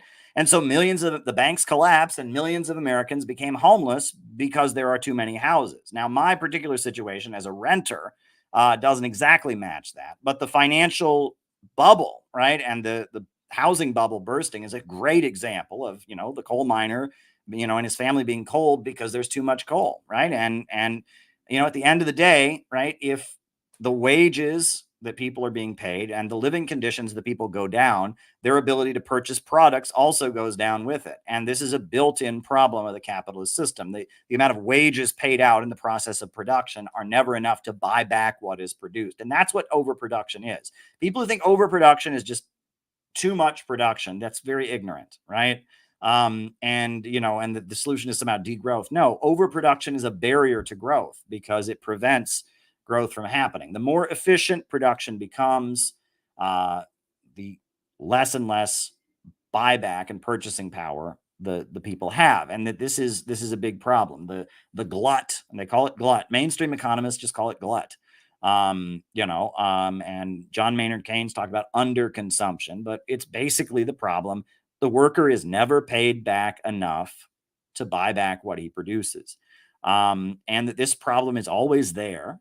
And it gets worse and worse and worse. And especially after a huge technological leap, it becomes compounded by the falling rate of profit, and that abundance creates economic meltdown. And no other system in the world has ever had this problem. And this is a built-in problem of capitalism. And the computer revolution has made it happen on a level that you can't even imagine, right? The computer revolution has caused it to speed up and happen in a way that no one's ever dreamed of. And I really give credit, and this is why I do give credit to Fred Goldstein, Sam Marcy, and Nelson Peary.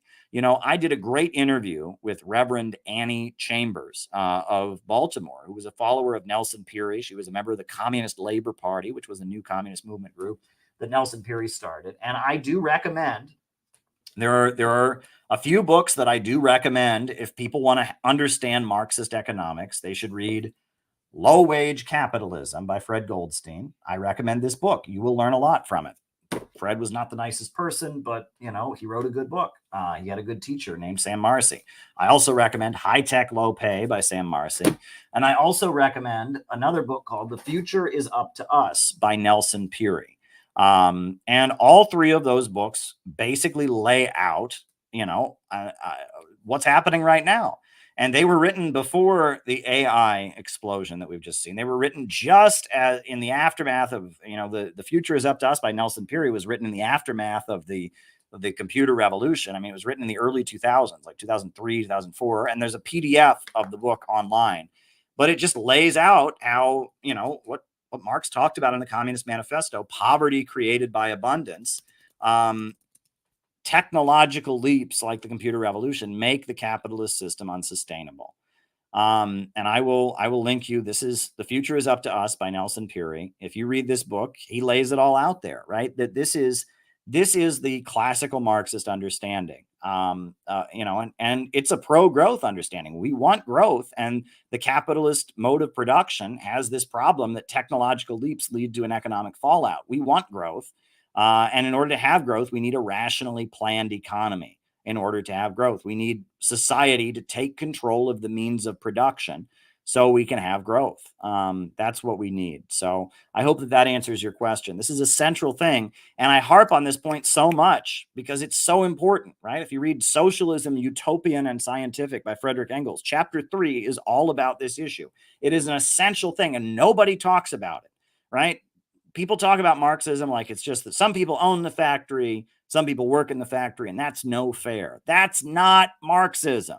Okay, that's part of it, but it's way bigger than that, right? If that's all it was, right, and a worker cooperative scheme doesn't get over the problem of the irrationality of the market. You cannot have the invisible hand of the market running the economy and have sustainable growth. You need society as a whole to control the economy, to control the means of production. And that's why China just keeps growing, because they control the means of production. They rationally plan out their economy and they don't have this problem, right? That the capitalist mode of production has artificial restraints, just like feudalism did, right? Just like slavery did. Right. You know, slavery was a great advance over hunter-gatherer civilization, but it has its limits. Right. There are limits that slavery was. And so slavery was overthrown and replaced by feudalism. Feudalism has its limits and it was overthrown and replaced by capitalism. Well, capitalism has its limits, and human productivity and creativity has exceeded the narrow limits of the profit margin. Right. The profit-based system can no longer. Human creativity has gotten to the point that we can't fit human creative power into the narrow limits of the profit margin, right, of the profit system. We need a rationally organized economy to have growth. That's Marxism. Human beings are creative creatures that are constantly striving to get to a higher plane, right? We're trying constantly to advance our mode of production, to have a more efficient and more comfortable life, to have a bigger population. That's the nature of mankind. And that's what our pamphlet that we distributed, thousands of copies or 1,000 copies of at the Libertarian Convention. Do you believe in growth? And you can read the text of this pamphlet on our website, the CPI website. The whole thing is up on there now in the library. And we want to distribute as many copies of this pamphlet as we possibly can. Is that we need a pro-growth movement to overcome the irrationality of greed and to fight the degrowth agenda, the attempts to save capitalism with degrowth, right? We need to be pro-growth. And that this is the message of understanding economics and understanding the problems of capitalism, understanding modern socialism, right? Because if you understand capitalism and socialism in these terms, you understand that China is socialist. A lot of people say, well, I don't think China is socialist. There's inequality there. China doesn't have this problem. Technology advances in China, and they continue to alleviate poverty. So they clearly have overcome the capitalist mode of production to some degree or other, despite whatever flaws they have. People don't understand socialism and capitalism in these basic economic terms, right? That the point of socialism is to have growth and to get over the irrationality of the capitalist system. Anyhow, I'm going to put on another, since you all liked David Coffin so much. No relation to Peter Coffin, by the way. They look kind of similar. I was thinking they might be related, but no relation. I'm going to put on another sea shanty from David Coffin. And if anyone else has any more super chats, by all means, send them in. I'm happy to answer people's questions. This is called Soon Soon may the Wellerman come. It's a classic, very famous traditional sea shanty, a favorite of mine.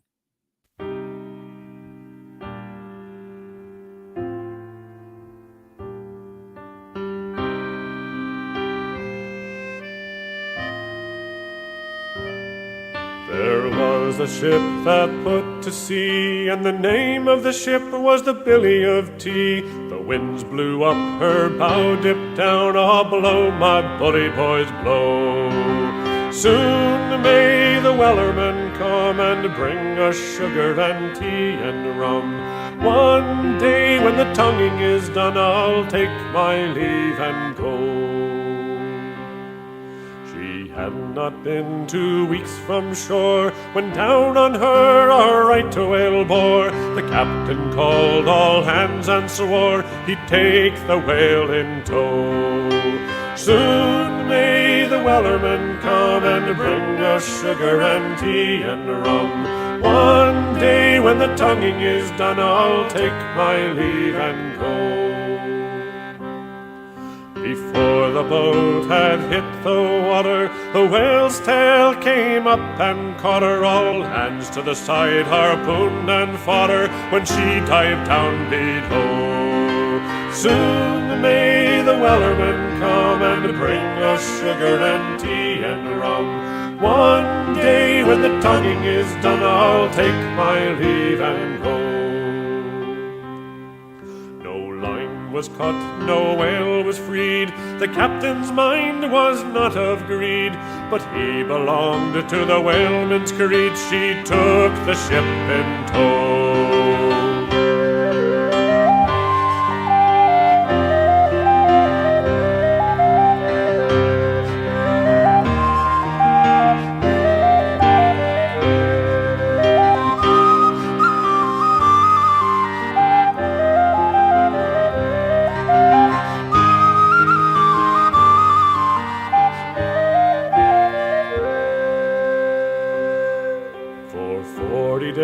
Or even more, the line went slack, then tight once more. All boats were lost, there were only 4, but still the whale did go.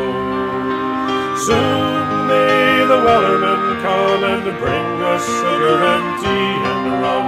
One day when the tonguing is done, I'll take my leave and go. As I've heard, the fight's still on. The line's not cut and the whale's not gone. The Wellerman makes his regular call to encourage the captain, crew, and all.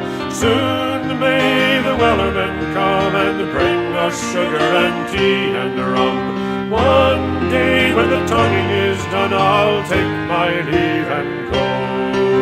Soon may the Wellerman come and bring us sugar and tea and rum. One day when the tonguing is done, I'll take my leave and go. All righty. Got another super chat. Is CPI an anti-woke organization? I'm tempted to just say yes, Alex, but because, the growth pamphlet has a big thing against wokeism in it, but I'm not going to just say yes to that, because woke may mean something different to you than it means to me, right? I define wokeism in this pamphlet. I talk about, this section here, let's talk about woke. And I talk about wokeism as a certain mindset that is anti-growth, that is very resentful and vengeful, is obsessed with being in opposition to society, is anti-populist. But if woke just means being opposed to racism, we're opposed to racism. If woke just means being concerned about making sure people are treated fairly, I'm for people being treated fairly. It depends on what you mean by woke. It just depends what you mean by that term. But generally, in the way if you define woke the way we do, yes, we're against it. But if but I know people that means different things to different people. And there's always somebody who says, well, Caleb, actually woke was originally in the black community and it referred to like black nationalist, anti-establishment politics. It clearly doesn't mean that anymore. I mean, it doesn't, right? I understand that that's where the term really started. And in a lot of ways, we're very woke because we talk about anti-imperialism, we talk about capitalism and colonialism. So in the old sense of the word, when it really started in the 70s with the Black community, we're very woke. But we're not woke in the sense of what it means now. We're not woke, we're not the SJW types. We're not for bullying. We're not for we're not for cancel culture. We're not for political correctness. We're not for the pronoun police. We're not for anti-human sentiments. So what it has come to mean in our time is something that, yes, we're quite critical of. CPI, and this, I hope that there are people here who hear this. This is really important because there are some people that were friendly to us at the beginning, and then they took some of our ideas and they ran in a completely different direction. CPI has always been neutral on cultural issues. There are some people in CPI who are very pro-choice. There are some people in CPI who are very anti-choice. There are some people in CPI who are LGBT. There are some people in CPI that feel that that's very wrong because of their religious beliefs. We don't talk about that. We formed CPI so we could talk about class struggle, economics, stopping the wars. And I am pissed off by the people who pretended to understand what CPI is about. And now if you listen to them, all they talk about is they're just the opposite of woke. They're just the mirror opposite of woke. Woke people, all they talk about is, oh, this person's anti-gay. Oh my God. And you listen to these people, all they talk about is, oh, homosexual, oh, fags, queers, you know what I mean? And I'm tired of it, right? That's not helpful. That's what the ruling class wants, is they want us to all have a big fight about sex instead of talking about how our country is being economically destroyed, how we're being crushed by an economic system that is destroying the lives of working people, how they're marching us into a war. And people don't get that, right? And people don't get that. And they instead, they want to talk about, and it's really, really annoying. It's really, really annoying because they're not helping. They're not helping at all, right? And they're doing the exact same thing that BreadTube is doing. BreadTube doesn't want to talk about class struggle and economics. Instead, they want to talk about sex. And these people, they also want to talk about sex. Maybe they talk about it in a different way. That's still all they want to talk about. And I don't want to talk about that. Who was the shanty singer? His name is David Coffin. And I'm going to play another song by him. And if anyone else has any more super chats, send them on in. We're having a great night. I'm full of energy. So there we go. David Coffin is his name. And I'm going to put on Spanish Ladies by David Coffin. Yeah. So, yeah. So this is called Spanish Ladies. All right. Here we go. Farewell and adieu to you, Spanish ladies. Farewell and adieu to you, ladies of Spain. For we've received orders to sail to old England, and we hope in a short time to see you again. And we'll rent and we'll roar like true British sailors. We'll rent and we'll roar all on the salt sea until we strike soundings in the channel of old England. From Mushin to Scilly is 35 leagues. We hove our ship to with the wind from the southwest, boys. We hove our ship to deep soundings to take. 'Twas 45 fathoms with a light sandy bottom, so we squared our main yard and up channel did make. And we'll rent and we'll roar like true British sailors. We'll rent and we'll roar all on the salt sea until we strike soundings in the channel of old England. From Mushin to Scilly is 35 leagues. The first land we sighted was called the Dodman. Next Ramshead off Plymouth, off Portsmouth the White.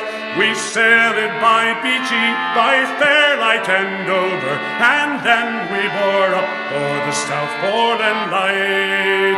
and we'll rant and we'll roar like true British sailors. We'll rant and we'll roar all on the salt sea until we strike soundings in the channel of old England. From Mushin to Scilly is 35 leagues. Then the signal was sent for the grand ship to anchor, and all in the Downs at night for to lie.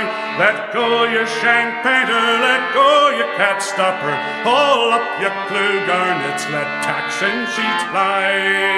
And we'll rant and we'll roar like true British sailors. We'll rant and we'll roar all on the salt sea until we strike soundings in the channel of old England. From Mushin to Scilly is 35 leagues.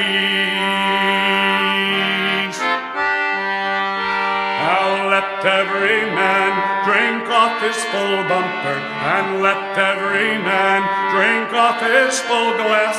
We'll drink and be jolly and drown melancholy, and here's to the health of each true-hearted lass. And we'll rant and we'll roar like true British sailors. We'll rant and we'll roar all on the salt sea until we strike soundings in the channel of old England. From Mushin to Scilly is 35 leagues. From Mushin to Scilly is 35 leagues.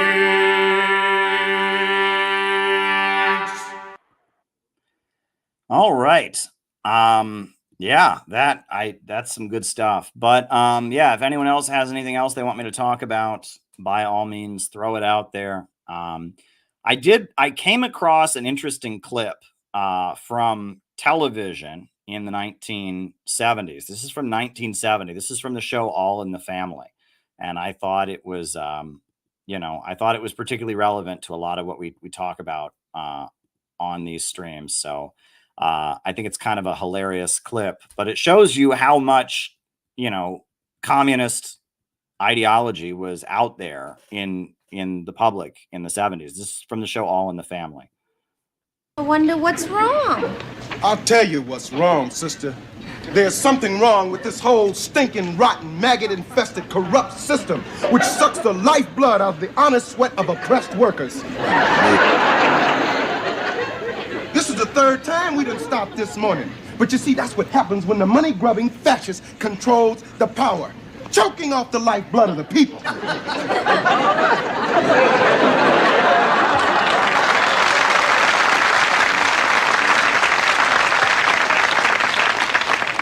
Well, you brung that on yourself, little girl. Don't never talk communism in public. What did I say that was communism? You said something was wrong, didn't you? Yeah. He said, don't never talk communism in public. And she said, what did I say that was communism? He said, well, you said something was wrong, didn't you?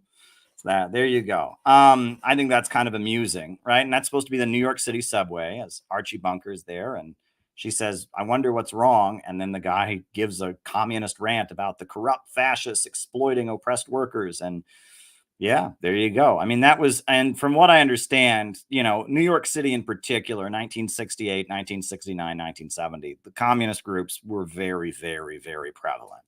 Now, what's interesting is if you watch, there's a lot of movies from the 70s,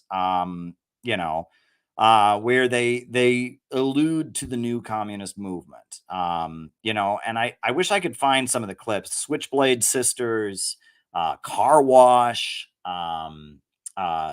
Network, where they just kind of show the prevalence of like Maoist communist groups. They were really big in the culture. Thoughts on the death of shopping malls? Well, I mean, the main thing is, first of all, the main killer of shopping malls is people shopping online, Amazon. And then, if that wasn't enough, right? There were all these retail layoffs, et cetera. If that wasn't enough, smack the pandemic, the lockdown. And the lockdown just killed shopping malls. Shopping malls are done. They're just done at this point, right? People order their shit online, and they were already starting to do that. And then for a year, they had to stay indoors, and you know, retail stores are pretty much dead. I mean, one thing I'll say about bookstores, if I owned a bookstore right now, which I do not, I would realize that people don't go to bookstores to buy books. People now go to bookstores. I would emphasize the bookstore as a hangout. I would make sure there was a book event happening at the bookstore all the time. I would have a different writer speak there. I would pay writers to come to my bookstore to have events. I would make sure there was a coffee shop in it. I would make it my bookstore into a hangout, because nobody goes to a bookstore to buy books anymore. People go to the bookstore to meet people, to peruse, and probably the only hope any bookstore has at this point is becoming a hangout spot. And I remember I used to do that. Years ago, before I was married, as I was in the Workers' World Party, but I didn't have a lot going on. I used to just go and hang out at Blue Stockings Books in New York City. I probably couldn't do that. I would be assaulted now if I went there. But I used to just hang out at Blue Stockings Books just to talk to people, because I wanted to talk to people about communism, and they had a coffee shop in there, and I used to hang out. Right. And, I think the only hope for bookstores to stay in business, they need to market themselves as a place for people to socialize. I got to tell you, folks, part of the reason I enjoy streaming every night is because I work from home, and it kills me. I mean, I go to church on Sunday morning. Occasionally I'll go into the city, but it's like I need to interact with people. I need human contact. I kind of wish I had an office to go to, because it just kills me to just be in the house all day long. So that's part of why I stream so much, is because you all are my connection to the world, and I really value talking to all of you. It's pretty, and that's why well, anyway, but yeah, shopping malls are a thing of the past. Shopping malls were a big deal in the 90s, the 80s and 90s, right? And, they were a really, really big thing. And yeah, they're gone. They're gone. They're not a thing. That was a big thing in the 90s and 80s. I never did that, right? I had parents that were pretty strict. I was the oldest kid, and my parents never really wanted me to go hang out at the mall, and I didn't get a driver's license and whatever. But that was like teenagers going to the mall. That's a very 80s, 90s, early 2000s thing, right? Like Hot Topic, right? Hot Topic, and the edgy stores and all of that. One thing I do remember is I was very interested in politics, and like when I was in high school, there was a band that became kind of popular with some of the Hot Topic punk rock kids called Anti-Flag. Do people remember Anti-Flag? And they were a band that kind of co-opted some of the socialistic rhetoric. They had like Noam Chomsky quotes in their songs and stuff, and they were trying to present themselves as being like a socialist or communist punk rock band, and that was, I remember that. And like Bernie Sanders gave them an award on the floor of Congress for registering people to vote. And then I think, if I remember correctly, well, anyway, I could ramble about the past all night long, but I remember that. And that was like, I saw Anti-Flag as kind of an opening to talk to people about politics. That was interesting. But yeah, that was part of the mall culture. So yeah, there you go. There you go. But yeah, malls are done. And they used to be a place of employment. I mean, a lot of people were employed to work in retail, but retail is pretty dead at this point. Now, the warehouses, a lot of people work at Amazon warehouses, and that's pretty common, right? But those warehouse conditions are very bad. I've heard the wages are low and the work is miserable. And, I mean, Amazon needs a union. If there's ever been a company that needs a union, it's Amazon.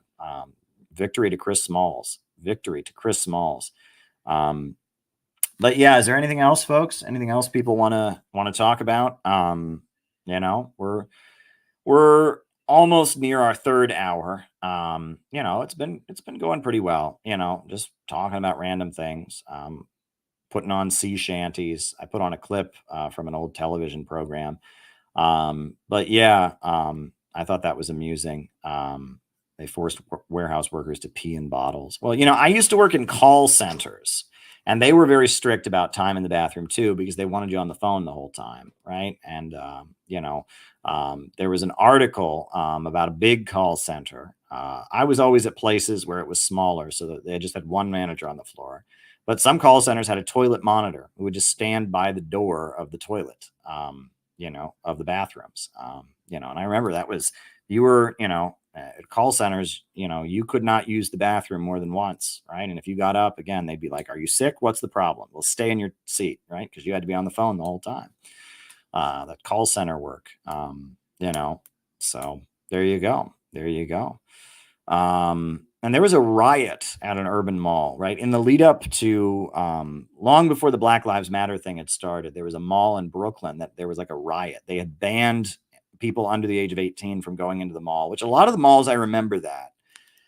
In Cleveland, Tower City Mall, they made a rule that no one under 18 could go into the mall unaccompanied. And a lot of malls started doing that. And that was to prevent African-American youth from being in the mall. And there were a lot of protests against that. And then there was a riot at a mall in Brooklyn, I think 2014, 2015. It didn't get a lot of publicity. It was like on the news for one day. I think they didn't want to encourage that kind of activity. But basically, the mall banned African-American youth from going there. And it was a common hangout spot for African-American youth in Brooklyn. And so they rioted and they all stormed into the mall. It was these black high school kids. It was wild. And I remember watching that as it happened and thinking that's pretty wild. And I remember when Tower City Mall in downtown Cleveland banned they banned young people under the age of 18 from going into the mall. But it was at black high school kids. They didn't want black high school kids there. And basically it was, if you were young and black and you were in the mall, a security guard would walk up to you and say, "Are you 18?" And if the answer was no, they would escort you out of the mall, or maybe even have you arrested. It was pretty awful. So there you go. Yeah, well, people need places to be, right? People shouldn't be isolated, right? You need to connect with other people. That's part of what it means to be a human being. That's what it means to be a human being, right? You're not supposed to be, the pandemic was devastating for a lot of people psychologically. People need that connection. But I guess it's all good for Mother Earth, right? People just being alone in their homes is just so good for Mother Earth. So people should really, if they haven't watched our video of the World Youth Festival, I would encourage them to do that. I feel like it's probably being suppressed because most of the video was filmed in Russia. It's on this channel. I'll link it. Tom and Noah and also Elizabeth Pekin and Chris Halali, members of the U.S. delegation. It kind of just shows what we did at the World Youth Festival in Russia. So if you get a chance to watch it, I would recommend that. I feel like, I've noticed whenever I film video in Russia, it doesn't, it gets suppressed in the algorithms, which I think is interesting. And I wonder why that is. It's like they can detect where it's filmed, which is very odd. But anyway, this is the documentary film of our involvement in the World Youth Festival, that we made. So I would encourage you to watch it if you haven't watched it already. But yeah, YouTube really doesn't want you to watch it, I think, because, it's really inspiring to see the Global Communist Youth Festival. I mean, it's very, very inspiring. I also put it on Rumble. I put it on my Rumble channel as well. So there we go. So there you go. I might, should I show some of that, or I don't know. Yeah, but anything else people want me to talk about, the night is young, as they say. I'm on here. I'm happy to answer people's questions. Some nights I come on here with a prepared speech. Tonight I read the Supreme Leader's letter. I showed my interactions with the Supreme Leader. I commented on the Trump trial thing, which is ridiculous. I'm here to engage with all of you. You guys are a great connection. And I will say these streams are very much a collective thing, right? We have discovered new truths together. We have wrangled with the nature of reality. We've been through hardships together. We are a really valuable community here. We've been doing this for years. This is stream number 734, right? 734 streams have happened, and we have been through a lot together as a community, and we just keep going. And we've grown over the years, and we just keep growing too, right? We'll dip here, we might lose some people here or there, but we just keep growing. And I really, really value our community because what we do here is really, really special. And no one can really, until you've been part of this community and you've joined these streams, no one can really relate to it. So there we go. So There we go. GPS location is in the metadata of an MP4 stream file. That's interesting, but you can remix the video to strip it. Oh, I did not know that. That's interesting. Someone's gonna have to show me how to do that. I would never think to do that in a million years, but that might be helpful because I have a feeling that they suppress things that are filmed in Russia. I've noticed, if I film something in Russia, it gets no views on YouTube, which is odd. It's very, very odd. So, and I'm like, how do they know it's filmed there? But, I would go to these international gatherings and interview people from different countries, no views. And I'm just like, how is this possible? So there we go. There we go. Ba-doom, ba-doom, ba-doom, ba-doom, ba-doom, ba-doom. But yeah, we're about to hit 2 hours and 45 minutes. We've been going on here, talking about different things. So good times, good times. I will say I am so proud of this new textbook that we've got. This is a masterpiece. It really is a masterpiece. I am really, really proud of this textbook. This is not a small piece, and it's loaded with new content. This new textbook that we published is 532 pages long. And you might think, well, that's not that long. Look how big the goddamn pages are. And look how small the print is. There's a lot in these textbooks, and it's full of graphics, and it's full of original texts and documents. It is my kind of history of American communist organizing. There's a lot in here, and it ends with CPI and kind of our pioneering as CPI, what we've done. So, one thing I might do, I heard that Chairman O'Malley of the African People's Socialist Party had a very good reaction to Trump getting arrested. So I am going to put that on. I think it was John McCarthy recommended that. If I can get it to download, I will put that on. I know it was kind of recent, so maybe it won't download, but I'm going to try to download now. Yeah, well, it's not letting me download it. Maybe I'll try another thing, but I would like to put that on. Because Chairman O'Malley, he reacted to Donald Trump getting convicted, and his views are different from mine, but not that different. It looks like it's going to let me download it. So here we go. I'm gonna put it on. I think Chairman O'Malley's views are not that different from my views, right? I mean, he has an understanding that's rooted in African internationalism, but overall, we're both anti-imperialists. We both understand that Russia is fighting colonialism, fighting imperialism.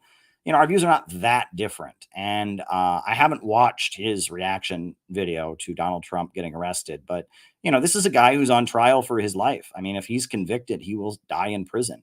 And they're trying to charge him for being an anti-imperialist. This is a man who's 80 years old. This is a great lifelong former Black Panther, lifelong anti-imperialist hero. And I admire Chairman O'Malley, and yeah, I really admire him.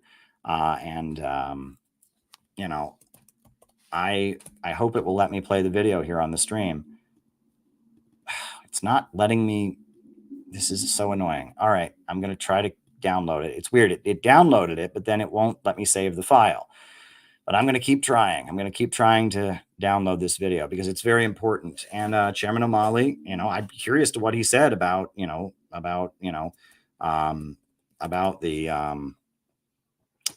conviction of Donald Trump. So we'll put at least some of it on. I think that'll be a great thing to do. Oh, here we go. Here we go. I think I clicked on the wrong thing. Okay, here we go. This is an MP4. I think I had a web video of it. That was my mistake. Yes, here we go. Here we go. All right. Okay. Here we go. All right.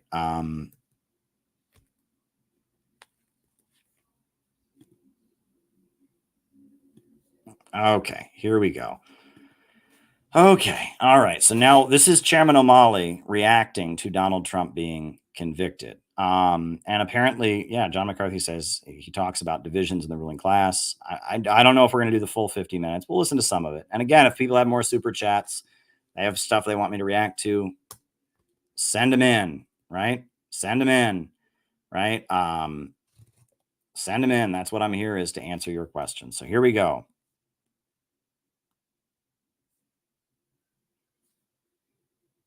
Okay.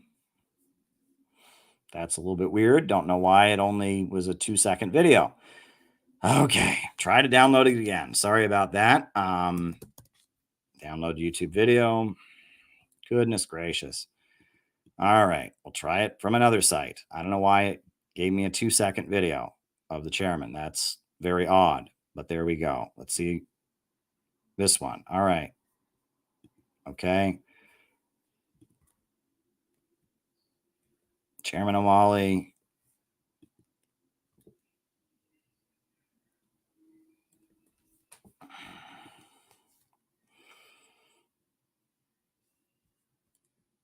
This is very strange.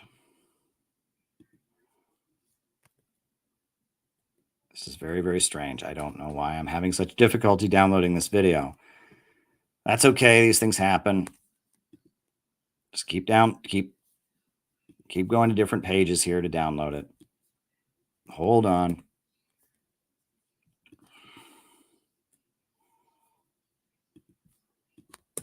Okay.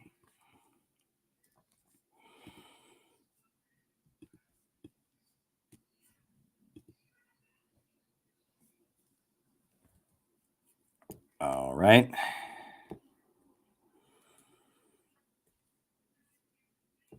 No, this one doesn't want to let me download it either. Wait, maybe.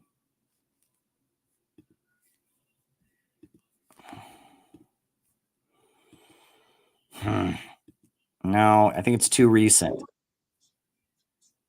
It's too recent. Yeah, it's too recent. That's the issue. Is it was live streamed today, and it doesn't want to let me download it.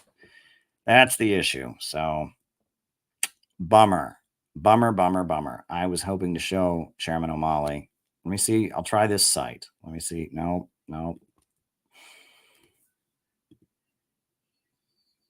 Just keep trying, but I think it's just too recent, right? It takes a while for the file to get, if you live stream something, it takes a while for the file to upload to YouTube. So now, yeah, it keeps saying video not found. So, and that's one thing that you wouldn't realize if you don't do YouTube stuff yourself, right? I get a lot of people say, well, Caleb, why don't you turn on the transcript for your YouTube videos? It takes a while. I do, it gives a transcript of all my videos, but it doesn't happen immediately. Right. It takes a while. Right. It doesn't happen immediately. And people don't get that. So it takes a while. If you live stream something, it takes a while for your video to get like fully uploaded as a file to YouTube. So yeah, it looks like I'm not going to be able to do it. Right. So there you go. Unfortunately, I won't be able to do that one. Maybe we'll do it tomorrow. When the file has fully uploaded, but it's not cooperating with me. So, it's not cooperating with me. I wonder if it's on Twitter. Maybe I could download it from Twitter. I could try that, right? Did he put it on Twitter? I'll go to Chairman O'Malley's Twitter. I might be able to rip it from Twitter. Let me see. Let me see if I can get it from the Twitter, right? From his Twitter video. Maybe I can do that. Download Twitter video. Whoa. All right. Hold on. Okay.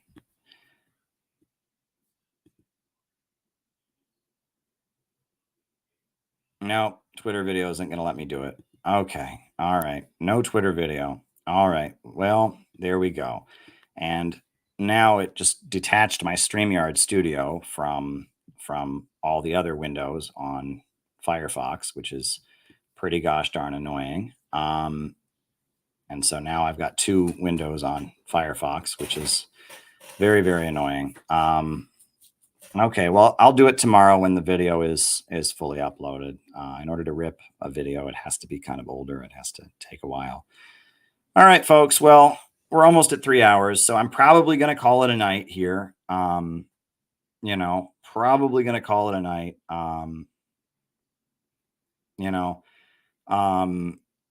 But Yeah, I think I'm probably going to call it a night. So I'll try to play it in a future stream because I would like to hear what Chairman O'Malley has to say about it. And so, yeah, very good. All right, folks. Well, thank you for being here. I'll be back tomorrow. Don't know why I wouldn't be back tomorrow, right? So, and then Saturday, we'll have a patrons only stream for those of you that are on Patreon. So sign up on Patreon if you want to be part of it. And we just keep going. Onward. Onward. All right. I'm going to put the closing music on.